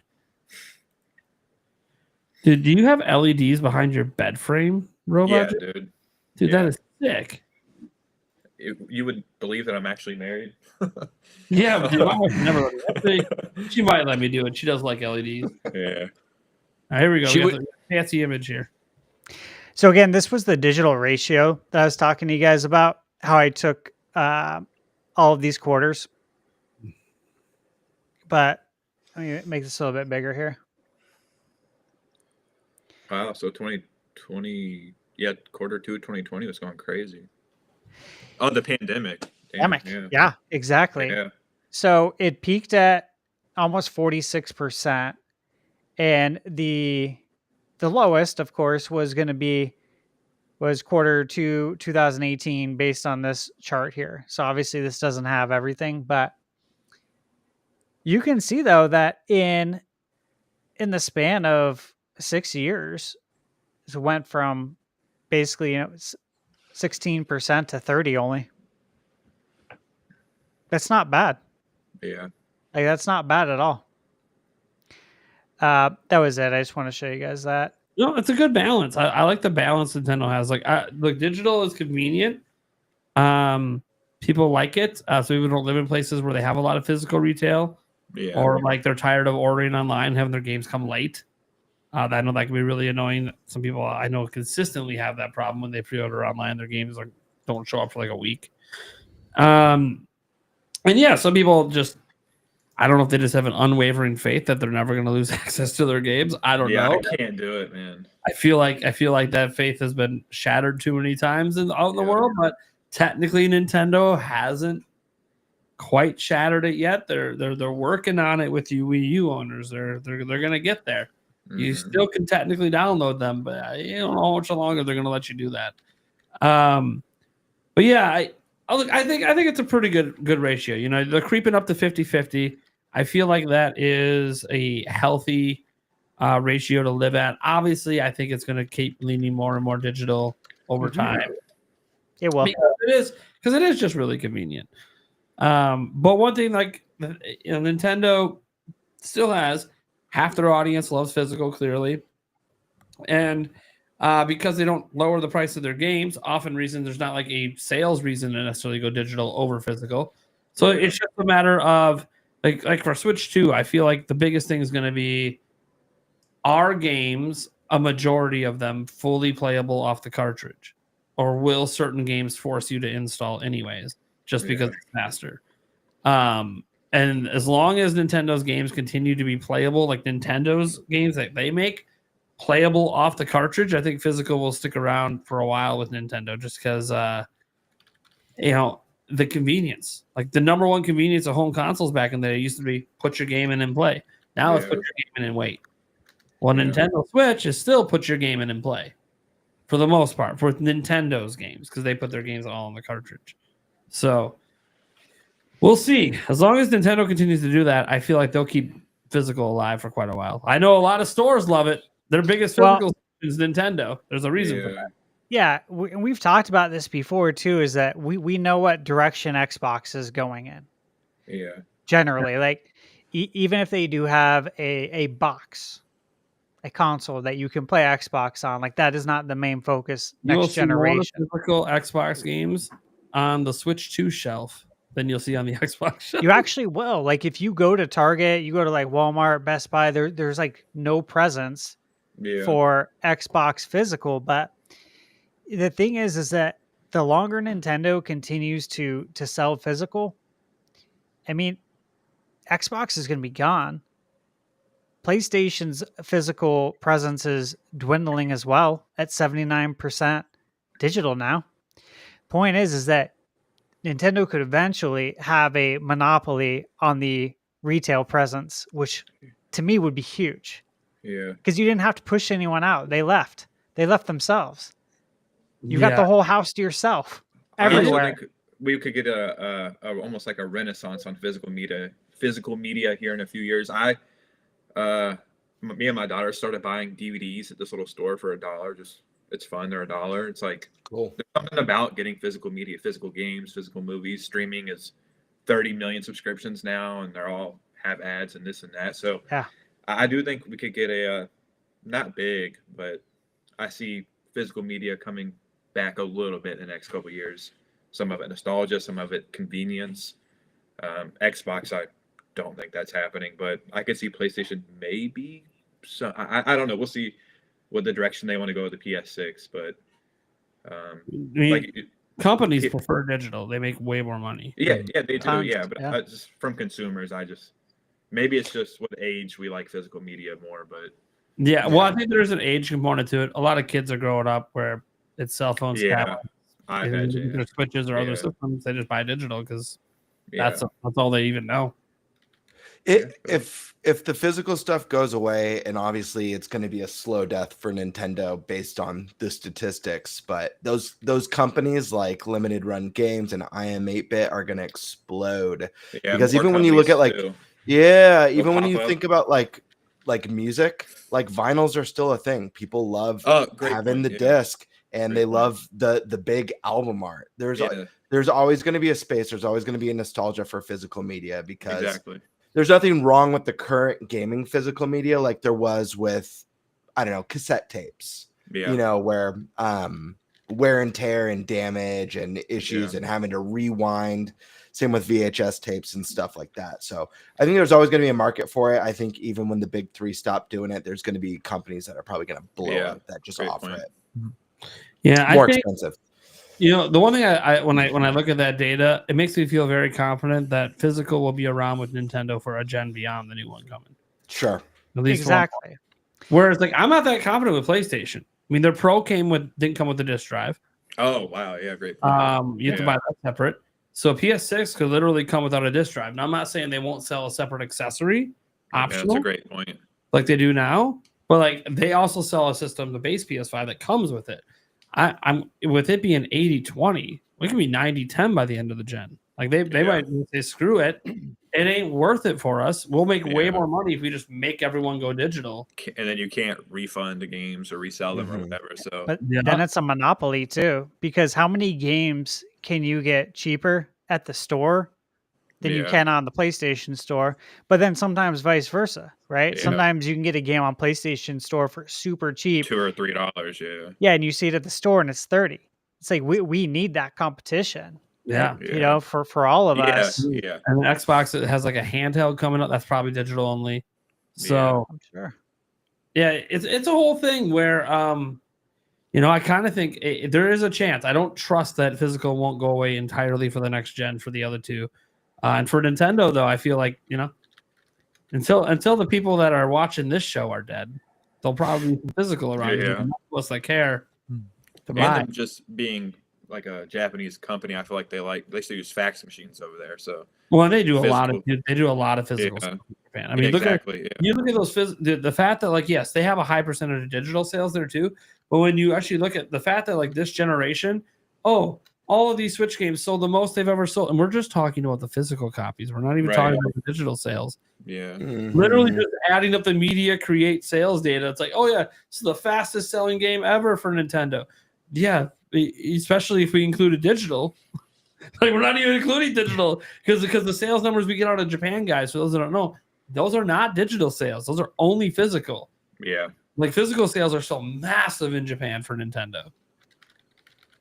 It's also going to explain, people wonder, like, well, the sales charts are always dominated by Nintendo. Sony must be sucking. I'm like, well, most people that own a PlayStation also only buy digitally. So they shouldn't perform that well on a physical sales chart.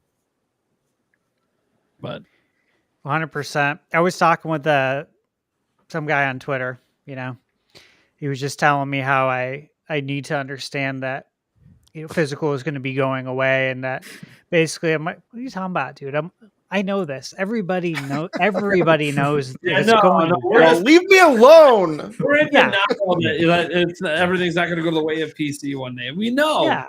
We know, man. Like, I'm not denying it. I'm just saying I'm going to support physical till the end. And of the big three, Nintendo is going to be the last man standing. And honestly, I'm like, yeah, it's going to happen in the future, but it's probably going to happen around the time that I leave this earth. Yeah. Like, I'm going to be old. Okay. I'll be like 70 probably by the time it actually happens. And you know what? If I gotta live a handful of my years without physical games, I'll be all right. Who cares? Yeah, we're downsizing at that age, anyways. I can see the headline now. I don't want to go to the store, anyways, man. Yeah, exactly. I want all digital. I'm good. The Nintendo Switch 6 is only digital 2070. I can see it now. Oh my gosh! Oh man, I don't even want to. I'm not even alive in 2070. I got a random question for you guys. I don't mean to segue slightly, but you're talking about getting old, dying, physical media going away. You guys ever have this random thought about, I'm getting older too, so I think about my age. I'm like, man, I'm getting old. And then I start How old are you? Hold on, before you say that. How old are you? I'm probably as old as you guys. I'm sure. How old? He's not throwing out a number. Yeah. He won't throw out a number. Come on, man. Okay. My first console was the NES. Okay. So was mine. Okay. Same. Yeah. Okay, I'm 37. Okay. Yeah. Okay. Nate, you're 30. 38. Going on 38. 38. How I'll old be are you? 33. I'll be 33 at the end of the month. Okay, I'm turning 40 in 3 months. So I got you. I'm the oldest there, aren't I? Wait, how old's Eric? Yeah. 37. Oh gosh, I'm the young one. Jeez. Okay, 33 tomorrow. There you go. Oh, Tomorrow. Why didn't you tell us? Happy early birthday. What the hell? Happy birthday. Yeah, Happy birthday. yeah. I'm so excited to play Final Fantasy Crystal Chronicles. Really on you this time. What a great birthday present. That's a birthday. We're really I'm trying to find it physical, by the way. Yeah, great. But I had a question. So do you guys ever think about that you're gonna be close to the grave, like it's almost your time, and there's a new Zelda coming out? Yes. Or something else, and Yes. you just that you're not going to get to play that next Yes. Zelda, or your time is like just before launch. Yes. You ever all think the about time. that? All Think the about time. all the time. Too much. I'm like, I just I think know. about the emails I'm sending to Nintendo to be like, look, I've been covering and doing this for like 50 fucking years. I'm dying like next week. Can I just get a chance to play this fucking thing? Right. Yeah. Okay. I legit have thought about that so much. So it is Yeah. funny that you bring it up because, there's literally nothing I can do about it, right? There's nothing any of us can do to stop it. So it sucks because we're just like so powerless in that scenario. And Yep. I've totally thought about it like that. Like I die right before the next Nintendo launches or the next Zelda comes out, or like I'm on my deathbed Yeah. and I just Or want to something play it. happens on the way to the store, and it's not instant, and this is it, and you're like, I was 1 mile away from the GameStop. It's such a That was shitty, so close. it's a shitty, terrible thought, but it's a It's real horrible. thought. Yeah. I'm I glad think I'm I'm not more the only scared one. that I won't be that able to morbid. play them more than death. Like Yeah, your reaction absolutely. times aren't as good. Absolutely. I've All thought right. about that too. It's not The fun. good thing Zelda's mostly that a smash one button and you can win, right? I think it'll be all right. Right. I can handle I mean, that. it's one benefit of being a Nintendo fan. They kind of try to cater to the ages. So I mean, you know, they cater to me almost being dead and let me play it early. it's the eyes, right? It's your eyes. You gotta make That sure you too. can still see. It's arthritis. I mean, if you got bad Well, arthritis, man, how you gonna hold the controller? It's all right. Nintendo I don't even need to smart play it- though. I don't even need to play it myself. Just so you It- see.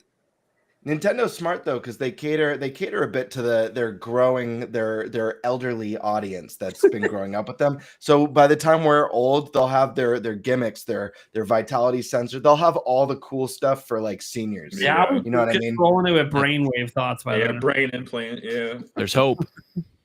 Download me hope. into a Zelda game completely. Like, let me ask you guys something. At this age, we've all been on the computer for decades, right? On Right. keyboards. Are your hands in decent shape from being on the computer so much? I Because think mine is from editing videos. Like I think I'm really starting to feel my wrist lock up and stuff like that. yeah, because in mortgage, like I have, last I got tested, I have extreme arthritis in every joint. Wow.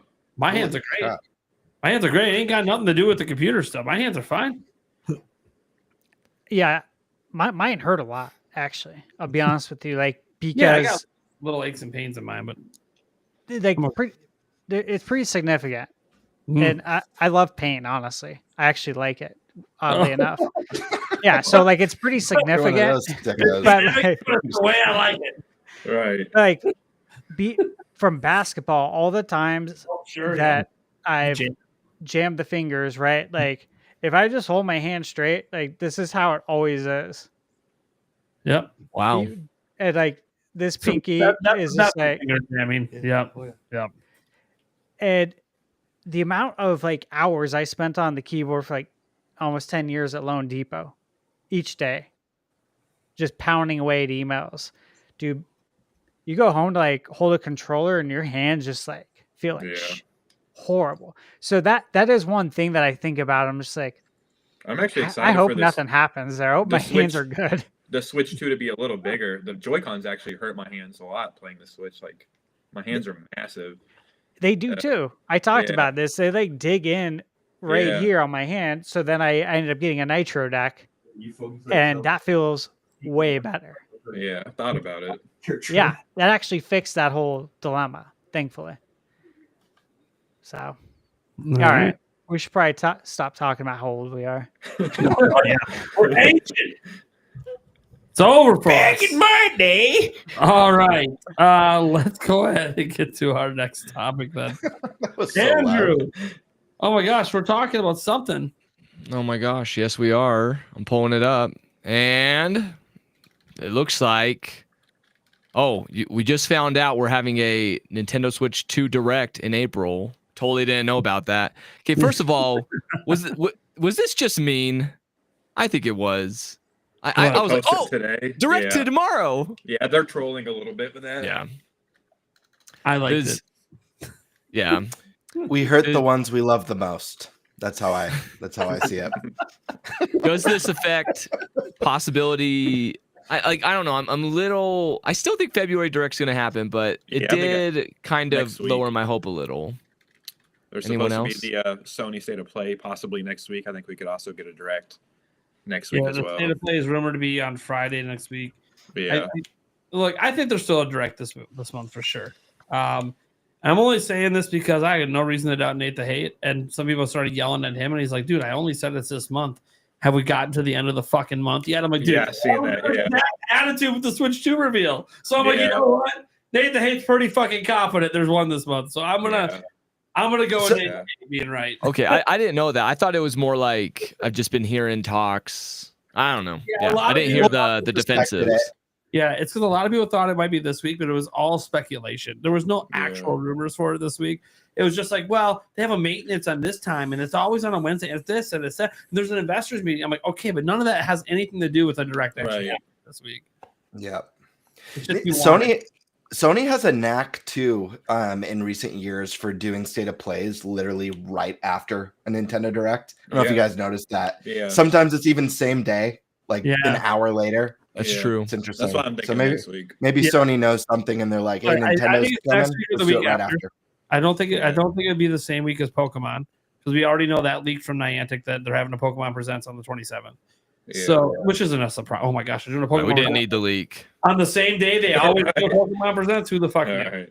Anyways, I don't think they'll do a direct that same week because of the Pokemon stuff. So I kind of feel like it's either next week or it's the week before. They've done the week before the Pokemon stuff a number of times in the past, but I mean they could do next week too. You know, it's a Switch 1 Direct, right? So yeah, I think it's gonna be or possibly like a mini direct, almost like a 10 or 15 minute Nintendo Switch presentation, and then possibly how we got that partner indie showcase combo.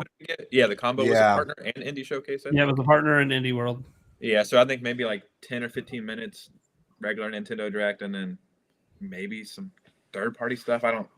Maybe in Indie World, I just don't know how much there's. Well, exactly. They got 10 to 15 minutes of Nintendo stuff, and then they got third party. That's what a direct is. That's literally Yeah, true. Yeah. So we'll see what happens. Obviously, nothing's announced right now, just rumored. But we'll see. All right. What are we really talking about, Andrew? Okay, let's talk about some other updates. So, wait, you made it sound like I was supposed to talk about something hype. I'm about to talk about manufacturing. Is that what we're doing? Well, You're like, what are we going to really talk about? Like, let's get to the good one. Right. As an example, yes, obviously they reminded us about the direct coming in April. Today's the day they gave us the time for that direct. Oh, yes, that's true. We did not know the time before. So it is. Were we surprised? I wasn't. I'm glad it's early. I mean, I'm not. It could have been 8. They've done a lot of them at 8 a.m. Pacific, but I get. But like, how much does that change our lives? Well, last time, geez, 2 last hour time difference. it was at night. It's going right? to change the game. Yeah. The big Switch. What was that? The first Switch, Was at right? night. Yeah. That's prime time. Yeah. Look, it makes a difference for me because I gotta be live streaming while my kids gotta get on the bus. That's an inconvenience. Okay, I guess that's true. About me, Nintendo. Yeah, right? No, I'm just kidding. It's okay. No, I like that. One thing I like about it being early is a lot of us guys. It's right when we wake up. It's time to go, baby. That's fun. That's gonna be a fun day. You don't have to wait all day, and I know the hype, the anticipation can be really cool, but you don't gotta wait all day. It's you wake up, you get it, and you get to spend most of that day doing talking to all your friends online about all the cool shit you just saw. Yeah, and then you can end it with the Nintenbyte podcast. So beautiful day.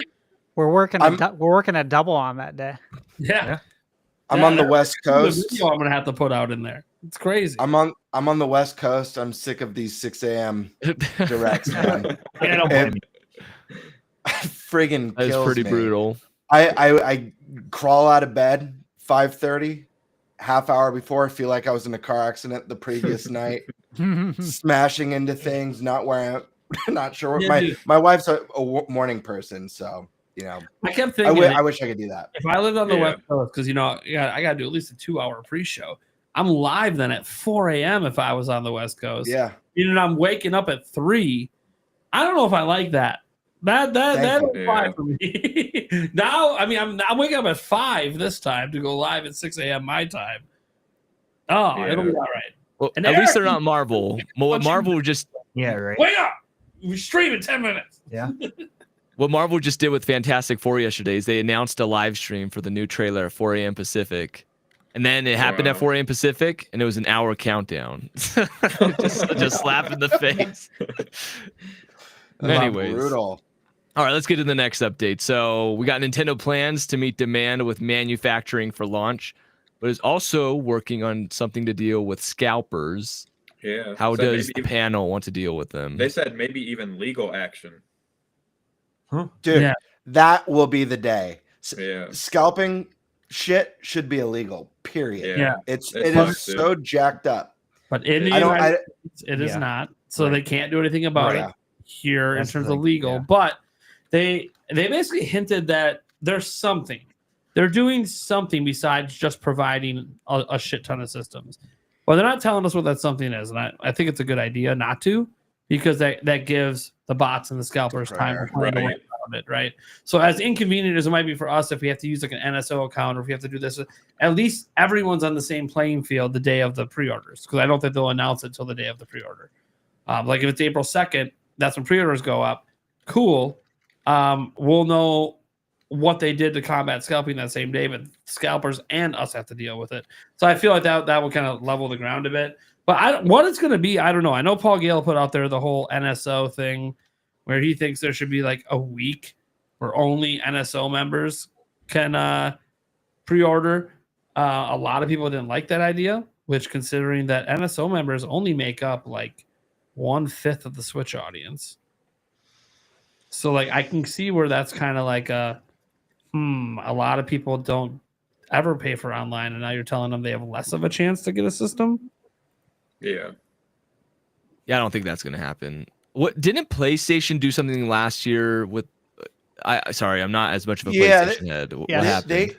They had like an early pre-order for the PlayStation Network subscribers, but they botched. Was it pre-order for the Pro? What was it? So it was for the 30th anniversary, and it was in Japan. Oh yeah. It was in Japan, and it was That's if you're a PlayStation Plus. It might have been premium. It might have been. I'd I think have it was to look. premium, yeah. Because if it's Plus, I mean, dude, that's a lot of people, so it's really not exclusive. I think it was premium. Got first dibs on it. Yeah, I mean, I feel like Nintendo already kind of does that. Like, you can't get their controllers unless you're an online member. see, I think if they do anything with NSO, it should just be like Nintendo's online store. If you pre-order through there, maybe that's NSO only. Yeah. Right. Because then you're not blocking all other retail. Yeah. You know. If they plan on shipping out a shit ton of units for launch, they're preparing for high sales. He's brought that And up. they do a small early, even if it's like a day early for NSO subscribers. I don't see that affecting in a negative way Nintendo gamers that much. I think there's a way to kind of do something like that where maybe it's the first 24 hours or the first 48 hours. It doesn't have to be a full week of NSO subscribers having first dibs on the console. But I don't know. They got to do something, because if I don't get a Switch day one, I'm going to be pissed off and I'm going to wait longer. And I know some people out there might go, well, what about the queues? Because during 2020, 2021, we started getting a lot of queues for PlayStation 5, even at like retailers. But like, man, the bots still got around. Like they still got around it. It's one of those things that the biggest thing is that it's legal. It's not illegal in the United States. It's a legal thing, and I don't think it's going to go anywhere. Yeah. Because it would involve taking away consumer rights where you own your thing and can resell it. That is a consumer right. So it's really, really hard to like get rid of it. I know some people talk about, retailers limiting to one per person. I've already heard some retailers are already going to be doing that anyways. Yeah. But again, in-person pre-orders, I don't think have ever been the major thing with scalping. It's the online. It's limited to one person. Like, yeah, but they can make unlimited accounts. Yeah. And I think the issue with doing early pre-orders on the Nintendo website is look at what happened when they did the Expo event sign up. A lot of people, the site was just crashing, couldn't load. I put in my vouchers for that, or my voucher for that. It took me about 45 minutes before I was able to submit a voucher to participate. Yeah, well, at least that one was technically random selection, but the waitlist wasn't. The waitlist wasn't. The site crashed for me for the waitlist, and I couldn't get on right away, so that sucked. But look, websites are going to crash for the pre-orders. It happens all the time. Yeah. They're all going to struggle. Carts are not going to check out. Obviously, I tell people, pay attention to Jake Randall for that stuff. He's very good at combating scalping and getting around it, but that doesn't fix Nintendo. The only thing I'll say about this, whatever Nintendo's going to do, is at least one, they recognize it and they want to do something about it because they don't have to. A sale's a sale for them. Yeah. They get their money either way. But they recognize that, hey, yeah, the sale's a sale, but there's a difference between a sale's a sale and a sale for someone who's going to buy a game. Because they make more money if it gets into a consumer hand that wants to play games than they do if it just sits in someone's garage waiting to be sold, right? Or waiting to be resold. So Nintendo does have some incentive to want to get more of it into legit consumers' hands. And yeah, I do think their number one thing was to say, hey, there's going to be constant restocks. Like we're going to have several million, we're ready to go. Like there's already some analysts out there think Nintendo's going to sell between 19 to 24 million in its first 12 months. Like that is a record. No system's ever done that. So like if that is what analysts are projecting, if Nintendo's been in mass production since October of last year, which it looks like we have the sales data to back that up, they're already going to have potentially 6 million or so of these bad boys ready to go day one worldwide.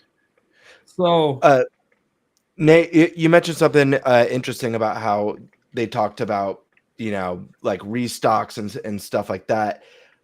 I would love for them to mention that in the Switch 2 Direct.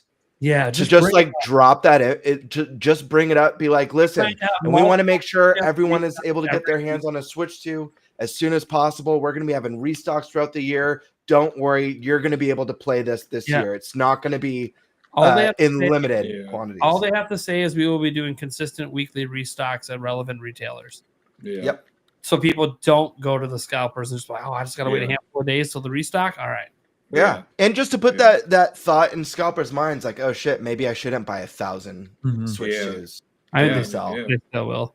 They still will, but like, I can't wait for the one that gets their hands on like 100 of them, and then nobody buys them, and he's got to eat it. I love that. Oh, that makes me feel so good in the morning. It's so satisfying, like watching it. Oh, we're trying to it happens with the GPUs sometimes. Like they buy a shitload of them, and they're like, oh, we got like 50 of them, and we're trying to sell them at like quadruple the value. And you come back, they're still trying to sell them a week later, and now they're selling it for less than MSRP. And I'm like, fuck you, man. So satisfying. Oh, it's so good that you're now cutting losses because you can't sell them. It's great. All right. That's Nintendo's goal for sure. I think that's what they want to happen. The scalpers just get fucked. And Nintendo reaps the benefits. Yeah, Nintendo gets something with benefits from it. So laughing to the bank. Yeah. All right, what's the next point here, Andrew? Yeah, this one I'm going to need some help on. So we got Nintendo reiterated as well that exclusive games sell systems. Phil Spencer would like a word. And seems very unlikely Nintendo is going to do a Sony-style cross-gen strategy past launch day. What was that Sony strategy for people like me that don't know? Very unlikely that they're going to. So Sony's strategy, and it's been this way for a couple of gens, is that they go cross-gen with everything for years. They have barely any exclusives. It's all cross-gen for years and years and years. Because I see. And I noted this in a prior episode because Sony's more reliant on third parties selling their system than their own games. Yeah. So they're just trying to maximize their revenue on their games because they spend a lot of money to make their games, right? So they want to get it out to as many people as possible day one. And Sony's games have never been evergreen. So they've never really been able to sell them past the initial month. So it kind of makes sense. You're not going to put a game that you spent $200 million to make on a system that only has 5 million owners. Like, you're just not going to do that. You're just going to lose money doing that because you're not going to sell anything past the first month. So it makes sense that Sony does it that way. But Nintendo, this goes back even to like Iwata. He used to be a big proponent of exclusive games sell hardware. Yeah. And Furukawa came out and said, yeah, we're still going to be making some games for Switch, and we're still trying to sell Switch games. And we have two games already announced, after March for this year for Switch. But he just went on to say, but absolutely, we're putting exclusive games on Switch too. Like, it was like an emphatic, like, because people were wondering, hey, are you going to do this cross-gen strategy? Yeah. Because there are people out there that even think the Mario Kart's going to be cross-gen. He just straight, okay, no, exclusive games are happening for Switch 2 because that's how we sell systems. And they're the only company that feels that way. And to be fair to them, they're also the only company where their games are evergreen. So why wouldn't they feel that way? Yeah. They have every reason to feel their games sell their system. They averaged releasing an exclusive Nintendo published game every month for the entire existence of Switch. It's insane. How do you think they got to 72 plus million sellers? Yeah. Because they kept putting out a game every month, and it kept selling. So, I to me, when I read his words, I was like, man, he's kind of just saying we ain't trying to. By the way, it's not that Nintendo doesn't ever do cross-gen, but it's always like launch day. Like they'll have to do like one game that's maybe cross-gen on launch, and then that's it. Yeah. Then it's all just exclusives at that point. That's just what Nintendo does. It's gonna be ports, remasters, of course, but you know. Well, if Switch 2 can run Switch games with improved visuals, improved performance, they really don't need to do anything cross-gen, because they could still continue for at least that first year of Switch 2, release some great Switch titles and be like, hey, these run and look better on Switch 2. You know, Switch 2 is backwards compatible. Enjoy these great Switch games, but you're going to want to Switch 2 because these games run better, and we have these bitchin' exclusives that you can't play on Switch. So yeah, that'd be a huge selling point. Absolutely, to upgrade. Like even if you don't like any of the games coming out, like, oh, you're not interested in that new Mario Kart, the new 3D Mario maybe isn't tickling your fan. Yeah, but dude, how many games do you own on Switch? They all run better. Yeah. Breath of the Wild, 60 frames per second. Yeah, a little bit sharper visuals. Huge. Be huge. Yeah. So that's kind of what he seemed to be hinting at. They're going with a lot of exclusives like they always do, which I think should be expected. But I think there were some legitimate people out there being like, yeah, well, Nintendo's never had a gen like Switch, so they're going to go cross-gen for a long time. And I'm like, I don't think you understand. Nintendo, when they release games, they're worried about sales for the next 8 years. They're not worried about just right now. Yeah. And they're still going to, by the way, Furukawa said it, they're still going to put some games on Switch. Like, they're not done with Switch. Yeah, as long as the demand is there. I think that's what he said. Yeah. He said, how long are you going to continue to sell Switch? As long as the demand is there. So they're going to try to keep that demand going. They're just not going to be putting a lot more. I don't think there's a lot of big swings left for it. I think ZA and Metroid Prime 4 are probably the biggest from Nintendo. We might get another like smaller franchise that comes back or something. And then I think it's just things like Wind Waker HD and that kind of ilk that we'll see from Nintendo. Now, what third parties and indie devs do with it, who knows? Yeah. But, that's up to them. They might keep it alive even longer than Nintendo does, depending on sales. So, for sure. I mean, maybe the hentai games are all waiting for the day that they're the only search result. Right. On Switch, you go on there and it's all hentai. Finally, we have our day in the sun. Woo! We're the top 10 sellers because nothing new is released in 5 years. That could be one of the titles. Our Day in the Sun. Our Day in the Sun. There it is. It's a good one. Do we want to talk about this next bullet point about price? I feel like we've already talked about price a bit. Well, so the interesting thing with that bullet point, the only new point that he brought up, because everyone's wondering what this thing is going to cost, right? And unfortunately, we didn't get that news today. Sounds like they might not even be locked in yet.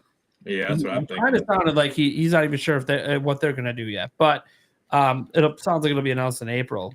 But the big thing here was he talked about how we don't just have to consider all the economic factors, like exchange rates, inflation, the tariffs.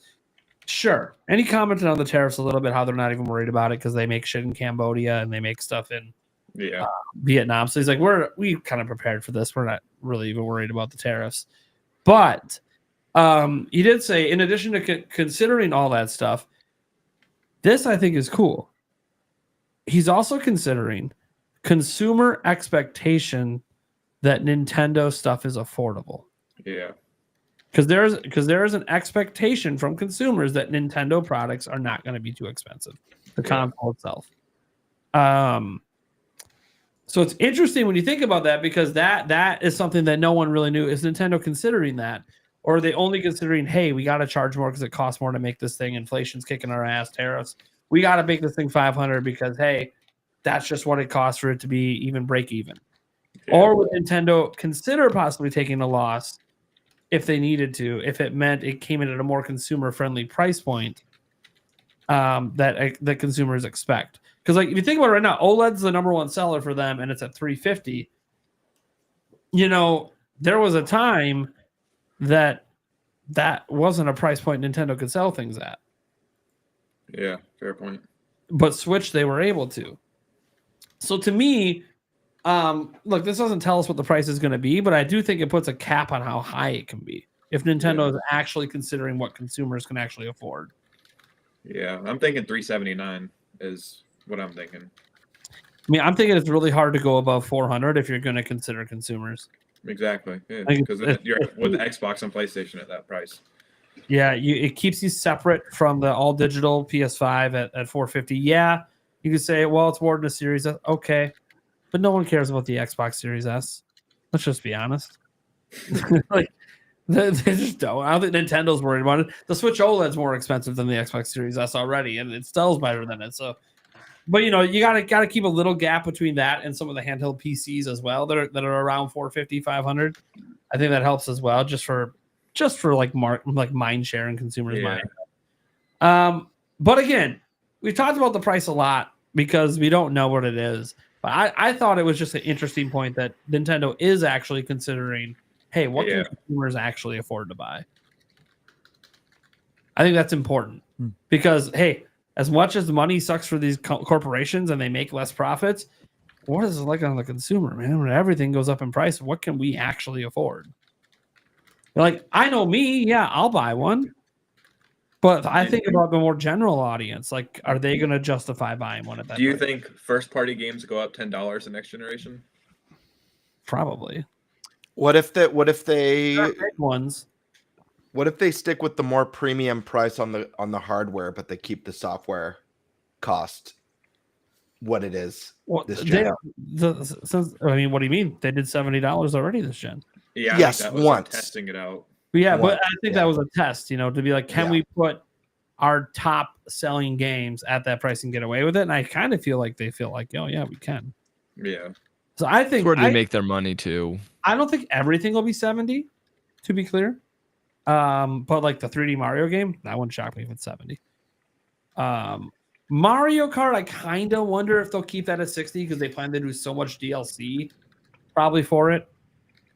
I'd be interested to see if they maybe keep that one at 60, just because that's going to be such a long supported game that they make extra money from. There's a handful of games that for whatever reason I have a hard time seeing at $70. Mario Kart's one of them. Animal Crossing is another one where I'm trying to picture what justifies a $70 Animal Crossing. You know what I mean? Yeah. Well, unless they justification for money. Profit, sure. So you can pay $60 for games for 20 plus years. It's time to increase the price. Only $10. Yeah. I think Nintendo is we're gonna see a lot more games at 70. I don't know if they're gonna blanket it, but I mean that's probably their goal some days to blanket it. Sure. On everything. But I think they're gonna start it slow, and then over the course of the generation, all of a sudden, oh, why is this Kirby game 70? But then they're like, they were careful about it. It wasn't any Kirby game. It was the next 3D Kirby game. So they're like, oh. Dream Buffet 2. Yeah. Oh, Dream I'm Buffet. just kidding. No. That's the one. That's 70. But no, yeah. So that's my thought on it. I actually want to hear what Stash has to think about that. The 70 price. Well, it's tough. I think you got to be selective with it. I do. I think if you price at $70 across the board, you're definitely not going to sell as much software, which sucks. I think some people are going to get sticker shock from it. Yeah. But I think you can look across the way at PlayStation and how some of the developers handle their pricing. There's brand new games that come out on PlayStation that are $59. They're not all 70. The real big ones are 70. And, no problem paying that. Like, Monster Hunter Wilds comes out at the end of the month on the 28th. Who's going to have a problem paying $70 for a game that if you want to 100% it, right? You could spend 400 to 500 hours in the game. Yeah. Yeah. You can't find that type of value on entertainment anywhere. You know what I mean? Like, my lady was talking to me yesterday. She's like, I've been thinking about getting Apple TV, right? And I'm like, okay, which one are we getting rid of? I just wanted to see if she was thinking along the same lines. I figured she probably wasn't. She just wants more. Yeah, right. But I figured I'd throw it out there. And she's like, well, of course, she wasn't thinking about getting rid of anything. Yeah. And she wanted to go to a movie last week for our anniversary. Sure. I look at the movies. I'm like, God, there's just a bunch of crap. This is all crap. I don't want to see any of this, right? Like, zero interest. Sure. Gladiator 2 was no longer in the theater. Also heard mixed stuff on it. I'm like, I don't know if I want to go see that. I keep reminding her we have a home theater in the house. This is literally like why I got it, right? Because you can't trust movies these days. Like, they don't make them as good as they used to, in my opinion. So I was talking to her about that, and I was like, well, how much is it? You said it's $100 if you do it for the year. Otherwise, it's $10 a month, right? So $120. See, $20 savings. I'm like, $100 a year is not thinking that's not bad at all, right? But as I was explaining it to her, I was like, well, think about it this way. If we would have went to the movies, right? We have no idea if the movie's going to be good. We ended up not going, but you go to the theater, you drive there. Obviously, we live out in the mountains. So you drive there, you drive back. That's a cost. The movie. Yeah. Obviously, we all know how expensive movies are. Yeah. And if you have kids, You don't. You guys easily do. pay $100. Oh, $100 to see a movie. Snacks, food, Period. and everything. Yeah. Yeah. Period. Right. If you bring your kids every time. Yeah. So I said, look, let's just say all said and done, it's like, I don't know, $60, right? To get a drink, popcorn, the movies, drive there and back. Might be more, whatever. But that's for 2 hours. And it's gonna be like hour and a half drive time total. But 2 hours to go see a movie, and we have no idea if it's gonna be good, versus, okay, you spend $100 for the whole year towards entertainment for something like Apple TV. I'm like, how many hours do you get? What shows do you want to watch? Tell me what shows. She starts telling me. I'm like, okay. I'm like, Did she say Severance? Of course. Oh, I actually good. I actually said to her, I'm like, seasons? Oh. what shows? I said besides Severance, because I already know Okay, you want to see that, and I want to see it because I haven't watched it. Any chance I have to talk about it, I just had to mention it. Silo is another good one on there. Yeah, I've heard it's great. So No rocks. Yeah. I was explaining that to her, and I said, this is why when sometimes I've talked to her about like the video game prices, I'll talk to her about things she probably doesn't care about. But when the internet was crying about these $70 game prices when it first happened, I was talking to her about that.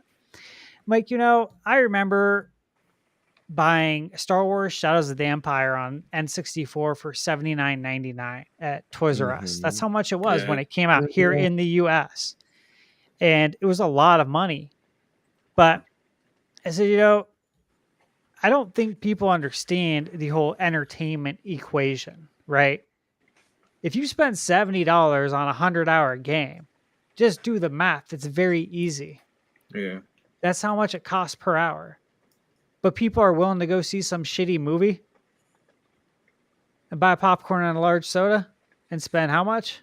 You know what I'm saying? I still like going to the movie theater.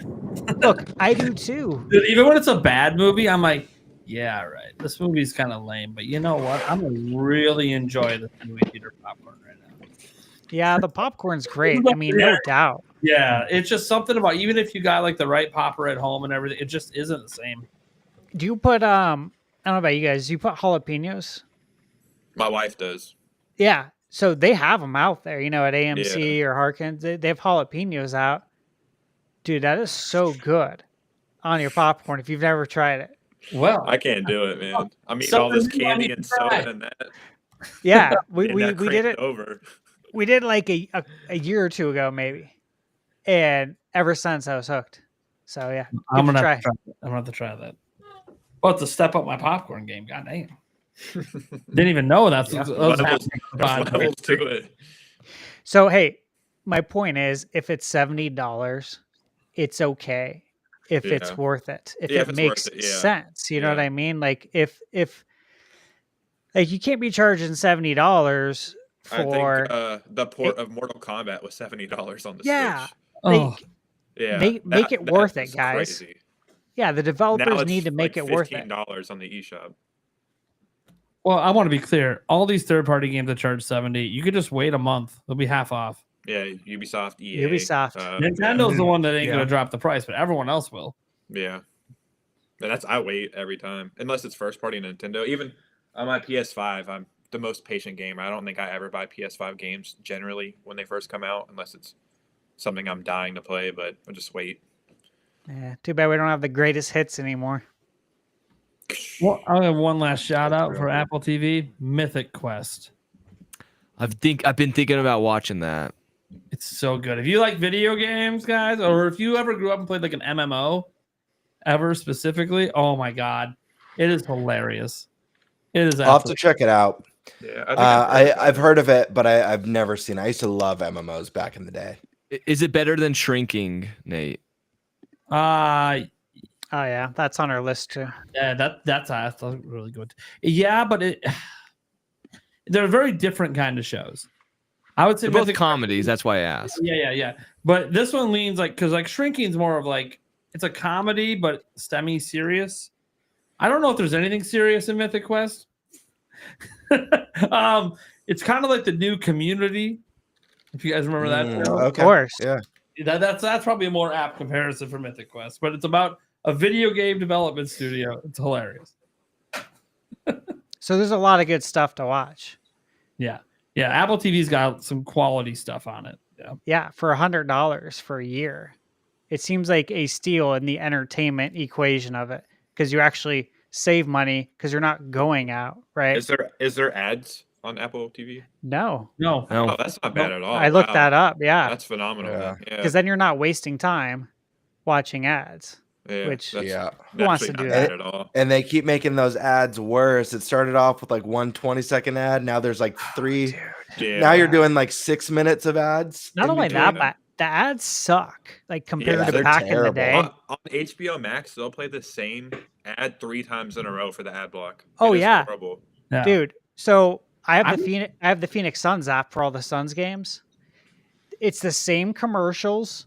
I swear to you. I was telling my lady, I'm like, we're gonna by like game 41, I'm gonna see the same commercial 500 times. They're still playing Christmas commercials. I'm like, Yeah. guys, what are you doing here? Like, come on, man. Dude, I forgot how good Apple TV was. 'Cause I'm caught up on a lot of stuff on like Ted Lasso. God, And that the show damn I heard it was prescription really funny, yeah. commercials. Oh, Ads Yeah, are it's coming to Apple always prescription TV. commercials. Yeah. Always They're- prescription bullshit. Yeah. They're just the lowest on the subscriber game right now, unfortunately. Because they got some Yeah. good stuff. Yeah, Just I no never one. even consider Apple. I have Hulu on Exactly. HBO Max.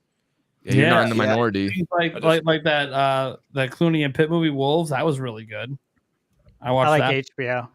I just keep watching The Sopranos. Sopranos. I was to say, keep watching The Sopranos. Wire. Yeah, I love Yeah, Sopranos. Max has great stuff too. The I Penguin watched was. Rome. man, Oh yeah, I heard Penguin was great. Yeah, I'm a Penguin's man. Super fantastic. Hero Penguin's really fan. good. Yeah, Yeah, I was heard really it was great. phenomenal. Just Yeah. really shows you how evil someone can be. Oh, It you sounds know so what- simple, but You know, man. a show's really good on HBO Max.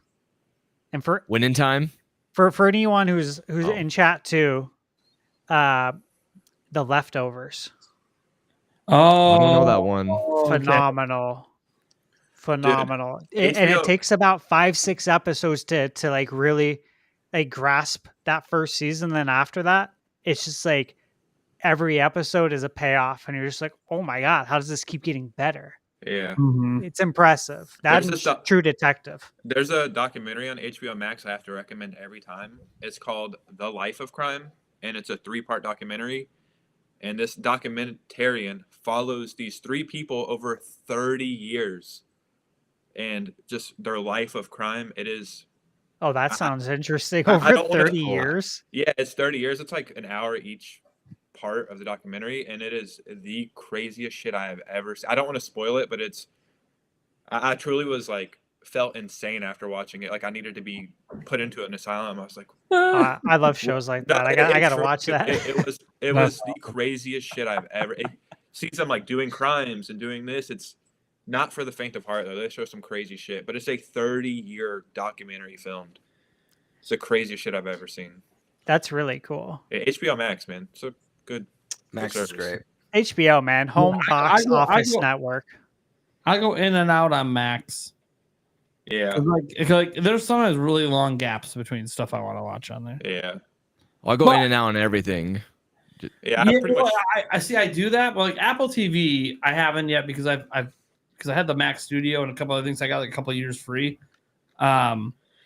And for some reason, every time I turn it on, there's always something I want to watch. They're actually been fairly consistent. Man, you know what I think about? I don't. It's not that they're releasing a lot. It's just I like everything they put out.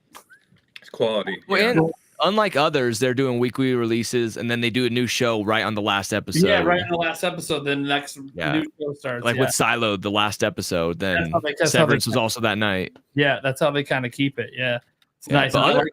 It's so simple, yet other streaming services suck at it. I don't understand. Well, see, like Nintendo does it.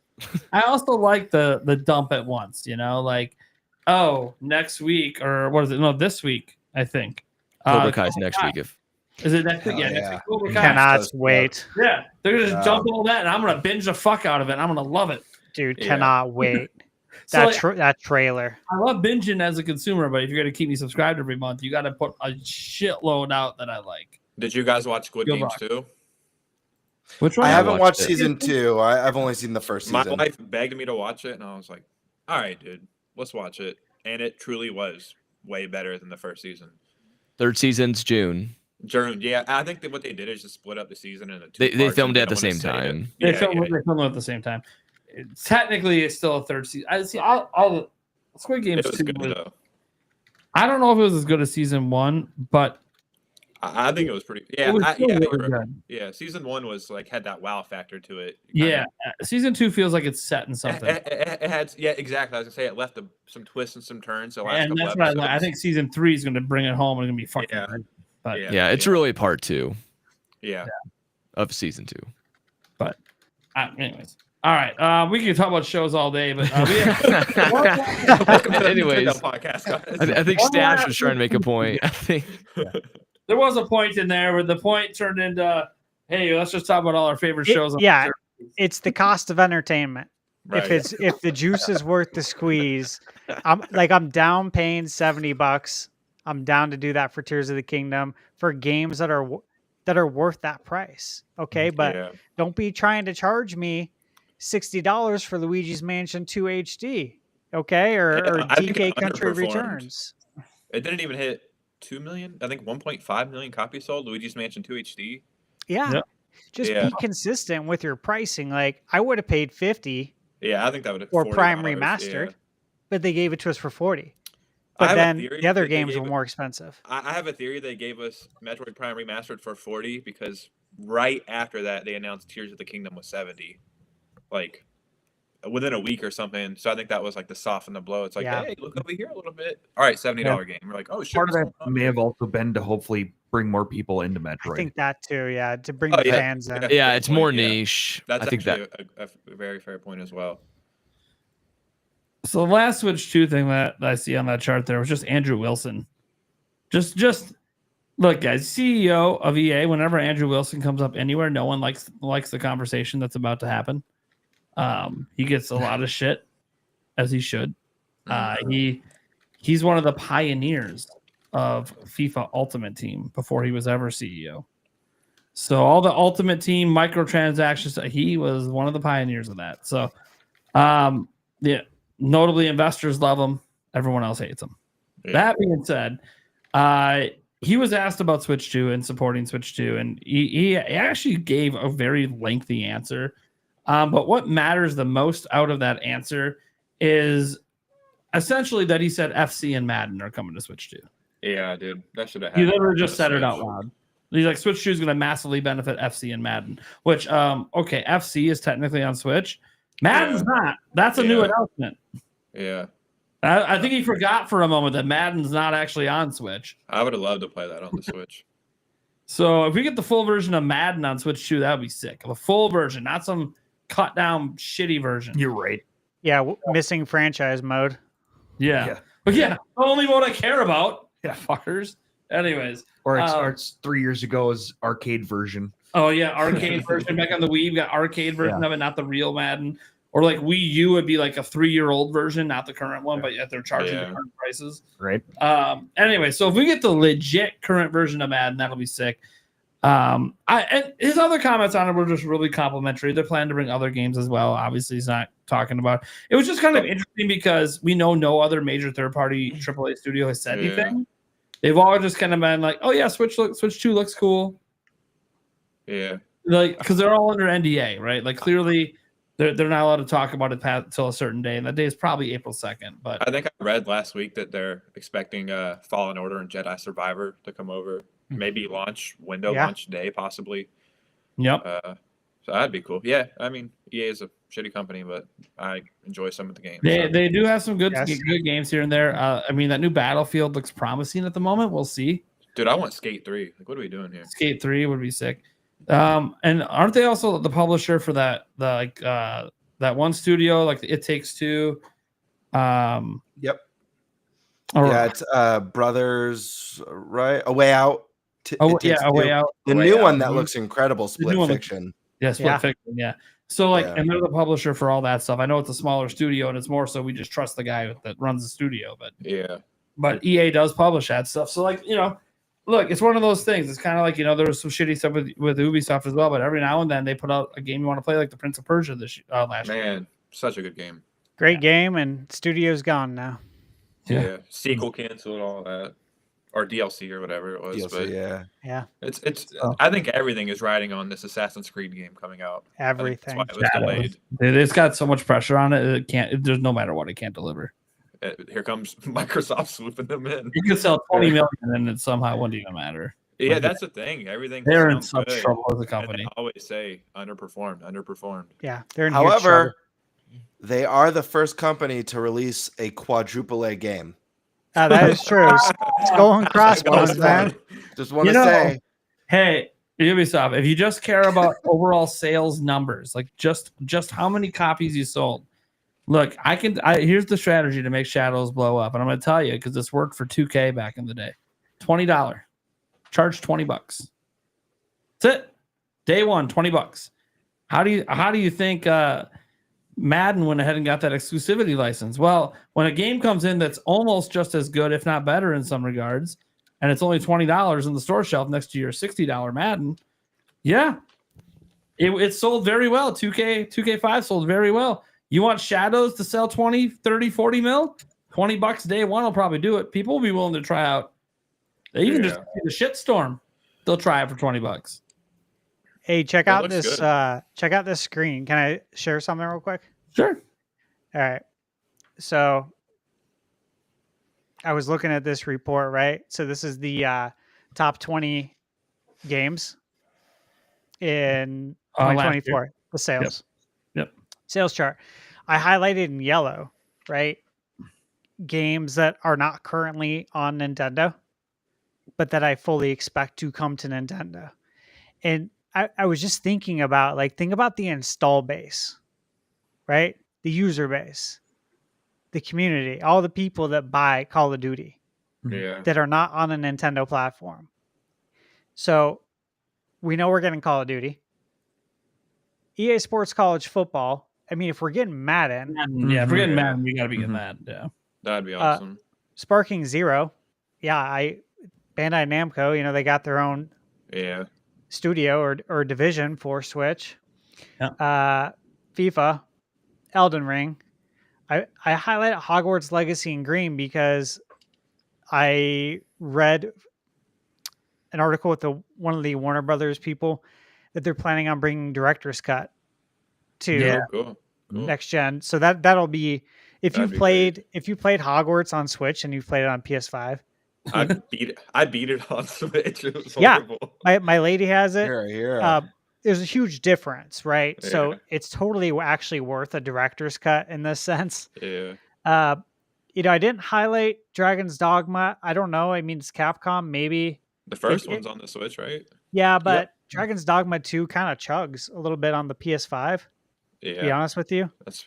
it struggles quite a bit. So maybe, but I think GTA 5 will come to the Switch. yeah, Before did- 6, or yeah, I if didn't- 6 even happens. I'm not 100% right if GTA 5 will. I think GTA will, but Minecraft, we already have that on Switch. Yep. But of course, we're gonna get it again.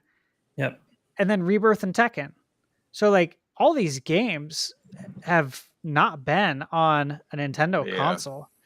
And so I was just thinking about this on the grand scheme of it, right? It's everyone's saying there's no way that the Switch 2 can do better than Switch 1. And it's Yeah. I mean, it's going to be the best selling console of all time. It doesn't have to do better than Switch 1 to be successful.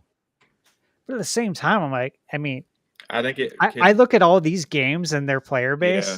If Yeah, they exactly. migrate Yeah. over, I think it will do that better than the Switch did. yeah. People over. So if everyone who bought a Switch stays, or even Yeah, 70% at least. 70%. Yeah, and then you get these people to come over, yeah, and then you get some PC people to come over because they see the mouse mode and they're like, "Oh, this is actually cool. It actually works. This yeah. is very intuitive." Before you know it, you might be in the same ballpark. Yeah. Which is wild to think. Yeah. All But I right. don't see it bombing. Let's see here. Let's just get to the Q&A. We'll go there. I had a potential fourth topic. I think we're good. We've had a good one. Let's get to the Q&A here from the anyone who's watching live. You can still super chat to get your Q&A questions in if you want. Let's go ahead in order here. Jim's looked at a member chat and said, "Hi, a possible Pokemon Presents for Pokemon Day." I mean, I think that's just Yeah. Probably a happening. given at this point. Yeah.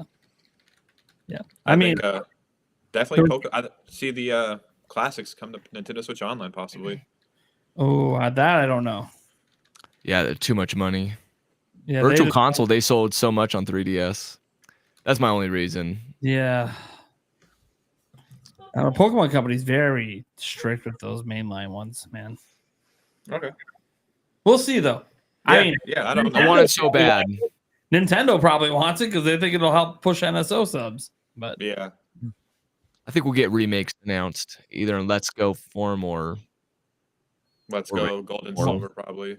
yeah, Gold and Silver needs to probably happen. you never next. know. Yeah, I don't know. Because like when they did Gen 6 for Legends, I was like, whoa. So Yeah. yeah, I don't know. Let's see here. We had a 500 yen super chat come in from Karkun saying, "What game ports would you actually buy and play for Switch 2? Not just it'd be good for Nintendo as we are fans." It's funny. I'm gonna That's let a this good one come up. question. I had this question last night on my live stream, so I'll let you guys answer this one. What game ports would you actually buy on Switch 2? I don't think I'm willing to play through Elden Ring again. I platinum that. That's a long game. As much as I would like to, I don't know. Final Fantasy VII Remake, Rebirth. I spent over 200 hours in Rebirth again. Yeah. I love that it's coming to Switch, but I don't think that's a game I would want to buy again. There's too many other games to play. This is a really good question. Yeah, I'm not sure to be honest. Yeah. For me, it probably, I don't know. I'm trying to think the specific game. It would probably be something along the lines of FF7 Remake or Rebirth, or maybe the one of the two new Yakuza games, like a Dragon or Infinite Wealth, or Elden Ring or Metaphor. It would probably be something RPG. I feel like the Switch is already such a phenomenal console for RPGs because of the play it at home, play it on the go. RPGs tend to be long, grand adventures that will suck up dozens and dozens of hours. So having it on the fly, I could see myself playing at least FF7 Remake again, because that one's not quite as big as Rebirth. Rebirth is still fresh, but I'd probably go back and play Remake again. I just Yeah, Remake any like last month. JRPG. Yeah, that's Probably going to be the same for me. Or Diablo 4, another one. Diablo 4. If Nintendo added a achievement system, I would go back and play those. I think that would be really fun. If they did, I would do that on Nintendo. I would actually double dip and go do that. I'd be like, yeah, you guys are starting an achievement ecosystem. I'm in from the beginning, because I didn't start caring about that on PlayStation until maybe 2020. COVID times. I'm like, yeah, this will be fun. Get trophies. Eric, is there any games you'd buy if they got ported over? I mean, Red Dead 2 would be a good one. Yeah, great choice. That's a good one. That'd be one that I would one- really consider actually buying. I know I haven't. Well, we already actually know played. it's a fantastic Yeah. game, so we don't Right. got to worry about wasting your money on a bad game. Right. So that I think that's kind of one that I would think that I would definitely consider buying. Yeah. If it can. Maybe Cyberpunk, if they bring that over, I'd probably double dip on that. Yeah. If it runs good, if it's optimized right. I'm not sure if I would get like Call of Duty Black Ops 6 if it comes over, but I would consider the one that releases in November this year on Switch 2, whatever Call of Duty that ends up being. I'd probably pick that up. Just because I remember one of the greatest things when they brought Black Ops on Wii U was there was a nice little community of us playing Wii U COD, baby. Something about wanting to go back to that, get the Nintendo community COD going. I don't know, something about that makes me smile. Even though I have Game Pass and I literally don't have to pay for it, hey, I might buy the first one. I want to mention real quick, the question doesn't ask like older games, so I will throw in real quick. There are games coming. Monster Hunter Wilds. Yeah. If that would run on nice on the Switch 2, I would totally buy that and play it on the Switch 2. Visions of Mana. I haven't played it yet. I'll check that out if it comes to Switch 2. Yeah, that's a good one. I'm gonna play the beta for Wilds this weekend. I played in the first one, and it was a little concerning. Well, we'll see how you feel after this weekend. Well, I'm hoping it's better because I want to see it come to Switch 2. But it felt very unoptimized. So my hope is that it runs a lot better, which will then give me hope that can run on Switch 2. You know, I said it. I never beat Elden Ring, so Elden Ring, I would probably end up finally beating it if it was on Switch 2, and hopefully beat Night Rain then, and then just go right into that after the DLC. Whenever I finish the DLC, you know, because I love RPGs, but I'm very picky about ones I put my time into because there's just like I ain't got the time I once did. Right. Yeah. I just don't. I can't play them all. But Elden Ring, I already know is really good, and I really loved it. And the only reason I got distracted is because I was playing other things like Tears of the Kingdom, and it's like, okay, I need to get back to this at some point. And then I kept thinking, man, the longer I wait to get back into it on PC, the closer I'm getting to Switch 2. So at some point, maybe I just wait for that. Especially if there's a cross-save feature, because that would be sick. That's one of my favorite things about Witcher 3 is I can play it on PC, and it's the same save file on my Switch. Oh wow. Yeah. It's fucking rock. But then you've lost your flow and you suck again, and you got to get good all over again. It does happen. It does happen going between PC and Switch. Yeah. Yeah. Well, I think it'll be less going from PC to Switch 2. We'll see. But either way, I really hope cross save. If they start cross saving a lot between PC and Switch, I will double dip. No fucking problem, man. That'd be great.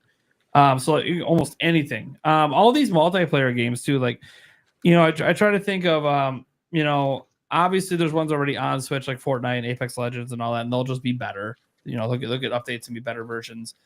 But there'll probably be some multiplayer games that come over, like the Master Chief Collection. That might be really cool. I never bought the original Master Chief Collection. Obviously I grew up Halo 1 through 3, big deal. So that might be fun. Again, kind of like that COD experience. You're getting that OG experience of maybe potentially a bunch of first-time players on a Nintendo system for Halo. That would be really kind of neat. Seeing if they end up loving that trilogy as much as I did growing up. But yeah, there's just a lot. Like because look, while I own multiple platforms, I don't buy everything. I can't. And there are just some things that if I had the Switch 2's convenience, I would probably play more often. Like it's hard for me to always find time to sit in front of my TV to play games. Yeah. That's one thing I loved about Switch is I could look. Yeah. I'm not saying do it, but if I got to take a bath, I might as well play some Switch while I'm in it. Yeah. No, I'm not saying do it. It ain't waterproof. Let me tell you, there might have been a Switch lost at one point in the 7 years here to a bathtub incident, but yeah, just thankfully it was only a light. It was only a Switch light, but still was painful. Still was painful that I couldn't get it to turn back on. I'm like, yeah, it's done. Just put it in rice. No, rice ain't saving this. Let me tell you right now. That trick isn't actually legit anyways, let alone for a non-waterproof device that just lets it flow in. No, you ain't saving it. That takes a dunk, it's over. Anyways, so no, there's a lot of games. So I'll just stop right there because I could just go on and on and on over games that I would just actually play just because I can play them anywhere. Cool. I think we all said something. Andrew, did you throw a couple out? No, I've been struggling. I don't know which one. I think, we haven't talked about it, but I've been really wanting to play. Wait, what? Astrobot. Astrobot. That would be cool. I'm really looking for a new RPG. So I think Final Fantasy, what is it? 14, the online one? The online one? Mhm. There you go. I think that can get brought over and I'd actually play it. Yeah. Hell yeah. Dude, they make World of Warcraft playable on there. I'll dabble. Oh, I'll do that too. That's true. I got it on PC. I'll dabble on it on Switch too. I'll fuck around. It's gonna suck with a controller, but hey, I got mouse controls. Yeah. Plug a keyboard in, and it's gonna be like the same game. All right. Let's go ahead and get to the next super chat here. Coming from Demonic Brawler says, "Will all the NSO controllers work on Switch 2?" I mean, they just use Bluetooth, so I would assume they'd all work. Yeah. Now, in terms of charging on the Yeah. side, no. Yeah. You have to keep your old Switch or buy like that Switch charger stand they released. I mean, I'm sure they might make adapters or something too. I just Somebody don't. might. I mean, third party company might try to Yeah. make adapters. I would not. I would not. I would I would be just buy surprised, the but- charging stand. I mean, yeah. Just buy the charging stand because like you can't use them when they're on the side of the system anyways. They're kind of Right. useless. They are hilarious looking though. Hmm. Can you imagine if they put GameCube ones on there and they make ones that you have to magnet to the side and it's sideways with the GameCube controller? That'd be hilarious. Hey man, if the screen rotates and it stays in, No, some they nice, just gotta make a one GameCube controller that splits down the middle, and you can use it like Joy-Con. Yeah, there you go. Oh baby, Nintendo, hire me! Now I do finally came up with an idea. do that with the 64 controller. Yeah. Okay, well, look, there's one in every crowd. All right. right. All right. Let's go to the next one here. Every day, every time, every week. Yeah. NFL Blitz, NBA Jam. Yep. Bring it back. He's gonna do this $5 super chat every week. He's Speaking trying to it into- bring speaking into existence. needs Right. into existence. He actually had another super chat that for some reason Yeah. I couldn't. Eric saw me. Yeah. It literally didn't pop It up. I did not couldn't pop grab up it. in the chat. But Demonic at all. Brawler This is said, weird. "I'd like to see a Simpsons game collection with all Simpsons games included, including the arcade game, but not Hit and Run. Give us a remaster or remake for that one." Damn, someone doesn't want the OG Hit and Run. Didn't somebody make it in like Unreal Engine or something like last year or something like that? Sure. It was like on YouTube. I remember. Too. Yeah, wouldn't surprise me. Yeah, it's look It collections looked like that. incredible. Yeah. I'm all for collections like that. It's Yeah. great. And some of the Simpsons games are all right. I don't find any of them to be fantastic, but they're fine. If you're a huge fan of the show, they're even Yeah. better, right? Yeah. A quality, decent quality game for a show you really like it can go a long way. So Yeah. I'd be down for the arcade. It could beat 'em up. sure. Yeah, exactly. Joey Pitts for $2 said, "Can we ever see Earthbound come back?" I just don't think so. Ask Reggie. That's yeah, because he has a Yeah. I say it's 50-50, and I will continue to have hope until the day I die. Literally. Which hopefully isn't right before the next Earthbound. Yeah, hopefully not. To throw back to the conversation earlier. Right. There you go. Yeah, I just don't see it. Which one never came to America? 3? Monthly 3. Well, Yeah. maybe they can translate it finally. That's a joke. Yeah, it's a joke. I know you're being serious. Like, They can. they Yeah, they can. can. Already do. Yeah. It's fun to have some People who did the wisdom fan teeth. translation handed it to Nintendo and said, "Here, do what you want with it." Yeah. And Nintendo, what we want to do is never bring it back. Have a good day. This was just me doing a little test super chat because since that one didn't show up, I wanted to make sure that future ones were going to show up. Tony came in here and said, Chrono Trigger and port pleaser Nintendo. Okay. Yes, please. Chrono Trigger. Tony was saying he wants Chrono Trigger to come to NSO Super Nintendo. That's I was talking to him about it. Yeah. And we should also do 2D HD. What are we doing? Yeah. I agree. It's the 30th anniversary. Yeah, come on. Please. 30 years. That makes me sick. Demonic Brawler comes in and says, will Nintendo let NSO members get first dibs on Switch 2 pre-orders? We don't know. It's a big fat maybe. I don't I can't decide if I like it or not. It's like I am an NSO member, so like, oh yeah, cool for me, but I'm like, yeah, but we'll see. I don't know what their strategy is. I know a lot of people like that idea. Well, yeah, because it so happens a lot of people that watch Nintendo content creators are also the people playing online with each other. Yeah. So we all have NSO subs. Yeah. So like, my friends that don't have it. In their defense, though, would you rather the Switch 2s go to the Switch subscribers, or would you rather it go to scalpers? I'm just saying. That's the option. I mean, what if it's one per account that's on NSO, but then the scalpers realize, hey, we could just buy a family account, 8 accounts, 8 Switches. Say scalpers will find a way around. When there's a will, there's a way. Yeah. 1 per family account for the first 6 months. Oh God, that would be a fight. That would be a fight. And so, who gets it? Look, I'm just buying Mario Kart. We're all just gonna play Mario Kart. Leave it alone. Yeah, we're all playing Mario Kart. Right. Oh man. So yeah, who knows? Who knows what Nintendo's plans are with that? Demonic then goes, will Mario Kart 8 stop selling when 9 comes out? Nope. No. Not at this rate. I'm gonna say it'll still sell some. I think it's gonna hit 70 mil eventually on Switch.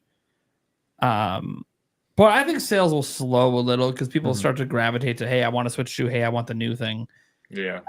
But not everyone's gonna have a Switch 2 this next holiday. Not everyone's gonna have the ability then to play Mario Kart 9 this next holiday. So I still think you can see 1 or 2 sales this upcoming holiday with another holiday bundle. So yeah, I kind of feel like it'll slow. It'll be slower than it's ever been, but we're also going to be in year 9. So shouldn't it be slower than it's ever been anyway? You know, so like, is it because of Mario Kart 9 or is it just because we're in year 9? I don't know. But I do think that a new system out with a new version is going to slow it down some, sure. But I think the impact comes once the install base on Switch 2 is big enough. Yeah. Yep. And that could be as soon as year 2 if we're hitting this 19 to 24 million mark. So we'll see. But I think for at least this first year of Switch 2, it'll have some impact. But like everyone that's buying Mario Kart 9 already has 8 Deluxe, so it wasn't like we were the ones that you were going to sell new copies to anyways, right?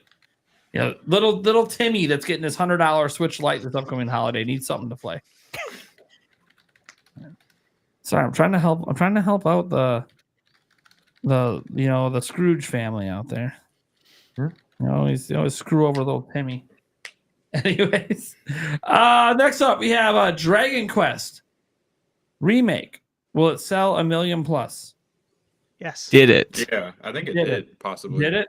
Oh, Yeah, it did. 3HD? Did 3HD go over a million? Yeah. Oh, yeah. I think like 2 or 3 million. Oh, yeah. That's what I was hearing. It did amazing. Fuck I think yeah. they did say it slowed down a lot after the first few months, but What a surprise! It's like no one can be evergreen but Nintendo. Did they lower the price after a month? Because that usually is the indicator that no one's buying it anymore. They sold 2 million copies in 3 weeks. Wow. That's that's good. yeah. 3 weeks. Bam. Yeah, and for once, it surpassed Square Enix's expectations. Finally, They needed one. They needed one in the barrel there. Yeah, right. it did. I think Now 1202. About 2 and 3 getting canceled. 1 did it, or 3. Technically, 3 did it. Yeah. The prequel. All right. Tony, what are the chances of getting Black Myth Wukong on Switch 2? That's right. I now know that that's what BMW means after last night. Yeah, I was like, No idea what it meant. I'm like, why are we talking about the car company? What is happening? Don't you know we already got it? You didn't see that little rip-off Wukong game? Oh, I saw that one. Yeah. I'm playing Black Myth Wukong on Switch right now. All right. It's a total knockoff. It's great. Gosh, do I It think is. It is coming to Series S. well, that Series makes S or me say yes, Series but- X? I just Googled it because I know there was a lot of back and forth on whether or not it could run on Series S. Yeah, that's But- why they said it didn't come initially. Yeah. As of January 3rd, it's a Forbes article. They said, we're excited for the launch of Black Myth Wukong on Xbox Series X and S. Mhm. All right. Well, if it's on S, I'm going to say yes. Yeah. Yeah. Yep. Yeah. That's I how think much there's they asked. way more potential sales on a Switch 2 for them than there is on Xbox. Yeah. So they're going to put in the effort for Series S, and they should put in the effort for Switch 2. They should want to make money. Might be why they're bringing it to Series S. Yeah, it So could they be. can port it. Or maybe they were already working on the Switch 2 version. They're like, hey, why don't we just throw this on Series S too? Because we're already. Does Black Myth Wukong run on Steam Deck? That I'm actually curious about. Let's see. Because See if it's Steam from what Deck we know about certified. Switch 2, it is more powerful than a Steam Deck. Does it run on Steam Deck? Here we go. Someone posted 4 months ago on Reddit. Finished Black Myth on my Steam Deck. I enjoyed the game a lot, but I would not recommend you play it on Steam Deck. I don't want to read the whole thing. Why? I mean, but it is on there. Yeah, so some people are saying that it's enjoyable, but there's some issues because it keeps it running into RAM issues. That sounds like a Switch port to me. Yeah. How much RAM is on the Steam Deck? They have 16, I think. And what's the Switch 2 supposed to be? 12? 12, yeah. 12, and then But also got to remember, it doesn't look like Black Myth was ever customized. Yeah. Steam Deck, they're just running it like it's a PC. Right. Yep. Right. So, like, with optimizations, could it? Yeah. I mean, if it's going to run Series S, that's only a 10. Yeah, I'd say that's 10, I think. Yeah. Yeah. So I just don't think they optimized it for Steam Deck. But the fact that it just runs, and some people are saying it's fine. It's just Yeah, it's there. Yeah, right. Yeah. So yeah. Like then a lock 30 FPS on Switch 2. Why not? yeah, why not? Right. All right. We had Wink Demand come in and say, if by any chance PlayStation and Xbox go all digital, I think that's more likely than I want to really think it is. And Nintendo continues with physical games. GameStop could rebrand as Nintendo stores nationwide. Or just become Funko Pop exclusive stores. Right. They're just going to become a PopCon that sells Yeah. Plushies and pops. Yeah. Man, yeah. I mean, we talked about it earlier. Like, a lot of these general consumer stores are slowly, like, if you go to the electronics section, it's slowly, like, mostly Nintendo in the video game area and not a whole lot of other stuff. Yep. Like, I've seen a lot of them consolidate Xbox and PlayStation to the same little row, and then Nintendo having a front to back full aisle. They'll put even some of the board games over there, and the Nintendo Legos will sit there, and all the merch, and like you'll go down. And every time I walk down it, like at a Best Buy, dude, there's like 10 people in this Nintendo aisle. I'm like, yeah. Like no one's in the PlayStation. What do you? Unless you buy in the system, you got no reason to be over there. Yeah. Yeah. So it's. Yeah, Nintendo's going to maintain that presence because the sales are there, and it also helps that they've expanded into that merch game. I think a lot of retailers are happy about that too. Yeah. You can put together some really compelling Nintendo sections that make people spend money. Let's see here. Next up, we have Demonic Brawler says, man, if I die before Switch 2 comes out, There you go. We feel ya. outside, bubble wrap, eat healthy. Maybe get one little just general doctor trip sometime in the next couple of weeks to make sure nothing's about to get you. You don't know. If you want to be sure you make it. Hey man, I gotta go under the knife and get surgery here in like a month or so here. So hey, I gotta hope that I make it out of there. All right. If I make it, you're gonna make it. All right. What are you having surgery on? Hernia. Oh, well, that's crazy. It's a really bad one. It's a really bad one. The hole off the initial look is 6 inches by 3 inches. Wow. Ooh, Yeah, that's big. Yeah, that's big. I'm sorry to hear that, man. Yeah. It's a whole thing that I can't afford, but I'll have to deal with it. The Demonic Brawler. If games sell for 70, will NSO vouchers go to 120? Possibly. I will say no. What are they, 100 now? Yeah, they're 100 now. And I'll say no. If they even keep the vouchers, because sometimes they take them away. But if they keep them around, I'm going to say no, because I think they view the voucher system as a way to push people to digital. Yeah. And if they can be like, oh, we can get two $70 games and save 40, but that'll just make more people more likely to go digital. Where Yeah, Nintendo I mean, that's tempting. Yeah. That's very tempting. Even people that buy physically. Me, I was like, damn, for real? I just paid $40. Yeah, it's very tempting. Sick, right? Yeah. But we'll see. They could increase it. I feel like if they want to keep pushing more digital sales, you don't.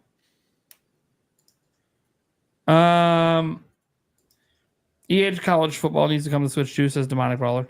Yeah. Yeah. Yeah. I mean, if we're getting Madden, I don't know why we won't get that. They go together. They just have to make it. They have to figure out the draft class problem. Why we can't port our draft classes in. We couldn't do it this year. They need to make that change, because I'm not going to care about the college game until I can port my draft classes in. So I'm not even going to buy another one until they. Yeah, I was waiting for it to go on sale. I just haven't picked it up. All they really have to do is just give, how they've struck deals with the college, athletes for name, image, likeness. Why did they get like $500 or something? I heard. Yeah, I don't know, something like that To every player, that's in the game. I mean, give them a couple extra, give them an extra 100, whatever, and then just say you can be mad. Free copy of the game. They got to figure it out. Yeah. They got to figure it out. I hope they do. I'm worried they won't ever, but I really hope they do, because it kind of kills the college game that I can't continue their careers in Madden. So yeah. That was a huge appeal of the college game. I'd make all my own draft classes, so I'd be like 8 full seasons built out. Sexy Kills comes in. Love the username. If Yu-Gi-Oh! Early day collections for Switch is a success, will they make a second one with the PlayStation 2 games?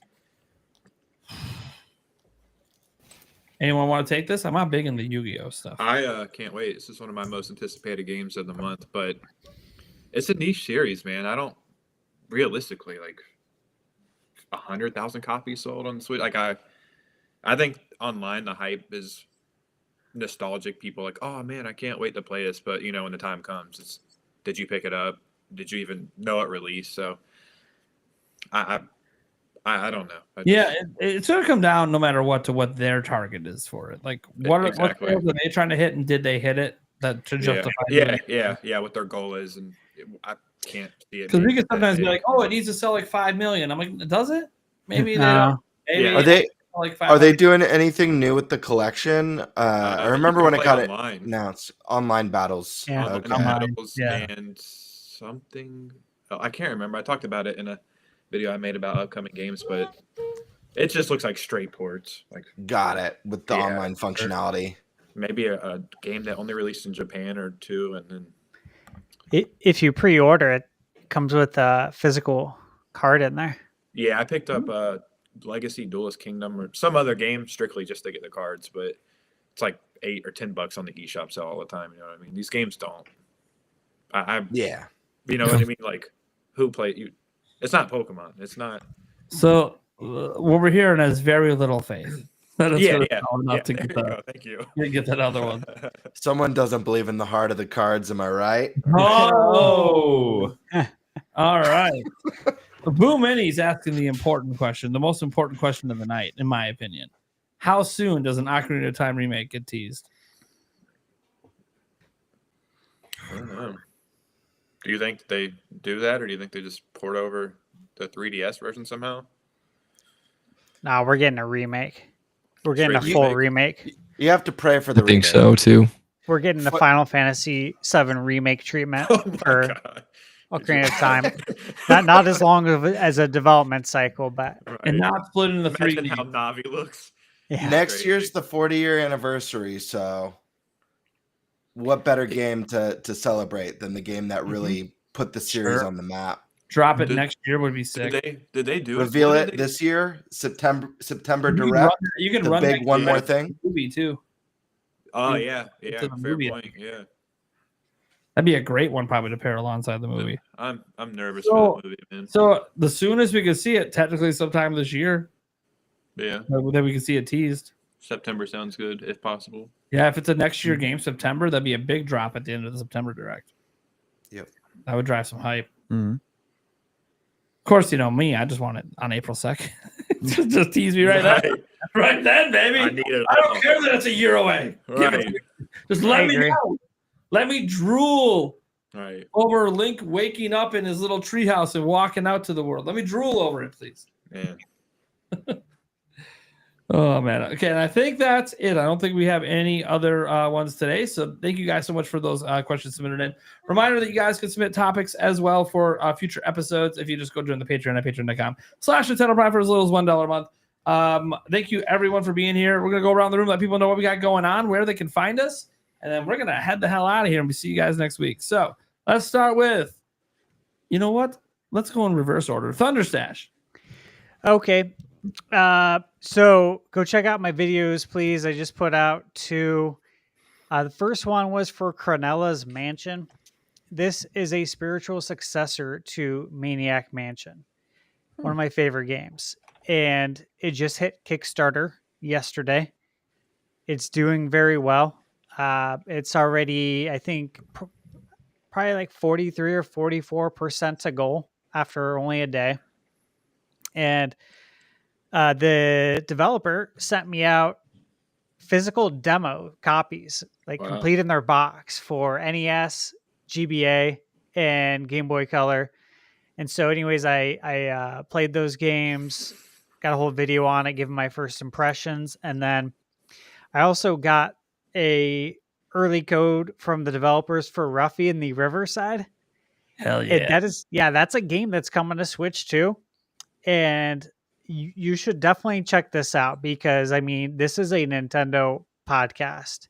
And if you love Nintendo games, this is a game that needs to be on your radar, and you'll see why in the video. But I don't want to say too much.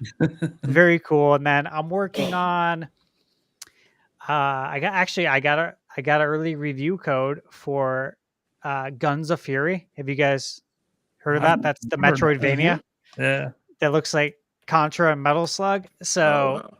yeah, so I'm playing that, and the embargo is up on the 12th, so I'll be posting that as soon as I'm allowed to. But I still need to beat it too. I'm having a lot of fun with it. I'll say that. So that's what I got going on. Nice. All right, let's go to Andrew. All right, just like I said at the beginning of the podcast, support small YouTubers. Go to the Andrew Collette Show. Just that's a bad joke. But Get him, We're get gonna- him to 500K so you can no longer say under 5. that's right. Let's see. My next video coming out is Paper Mario: The Origami King, a game I am personally not a fan of, but it is by far the most requested game on my channel the last 2 Wow. years. So I'm doing it for the people. So yeah, that's where you can find me. All right. Gamebird. All right. You guys can find me on YouTube at Gamebird Classic. If you want to support a complete nobody on YouTube, you know where to find me. That's smaller than small. I have a couple videos that I just dropped on the channel. I did a video listing out some of the top features / upgrades that I really think we need with the Nintendo Switch 2 Pro controller. And I think there's some really good stuff in there. I think even if Nintendo did half of it, we're in for a really, really nice treat when it comes to the Pro controller on the next console. And then I also just dropped a commercial for a phenomenal product called Stick Fix. Now, if you guys have been suffering from stick drift or any issues with your analog sticks, I know I certainly have. Yeah, I have too. Then you got to check out my new video, because Stick Fix is the answer to all of your problems. Stick Fix changed my life, and I know it'll change yours too. Check out Stick Fix at Gamebird Classic. And that's all I have to say. Stick Fix. I will say I agree too. Like, after watching that, like, it fixed everything for me. So no, for real. I mean, you guys gotta go check this out. If you have stick drift, this will fix everything. For real. I feel like there's a live reaction happening tomorrow on my show. I gotta check out this Stick Fix thing. I'm curious. You got my curiosity.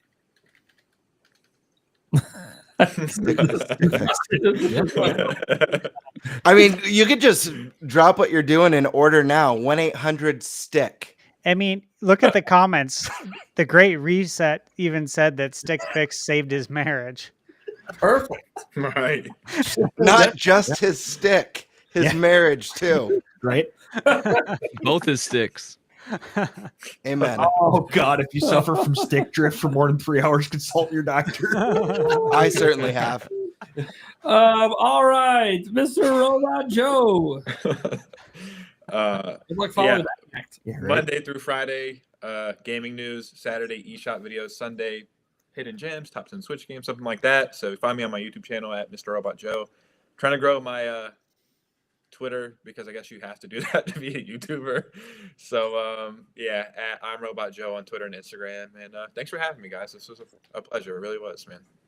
Yeah, that's heavy, man. I'm sure we'll get you on a future episode. Awesome. That's going to do it for episode 3 of season 2, guys. I want to thank everyone for tuning in. You can hear this podcast everywhere that podcasts are heard. I'm very consistent getting the audio version up. Not so consistent at getting the clips up. I have a clip ready to go from last week. It's uploaded. I just haven't hit publish yet. Oh, Jesus. I'm telling you, someday I'll be consistent with it. Someday. I don't know when that day is going to be, but it's going to happen. You guys can check out that channel if you ever want. It's an extra chance to see your favorite guest weeks after they were already on the show, because that's how long it takes for you to get the damn things out. Anyways, guys, thank you so much for tuning in. It's been a fun one. We'll catch you at the same time next week. And we got Nick Winoke and Super Metal Day 64 coming on. So it should be a nice little show next week for you guys. And this is where it gets awkward, because I have no outro. Still.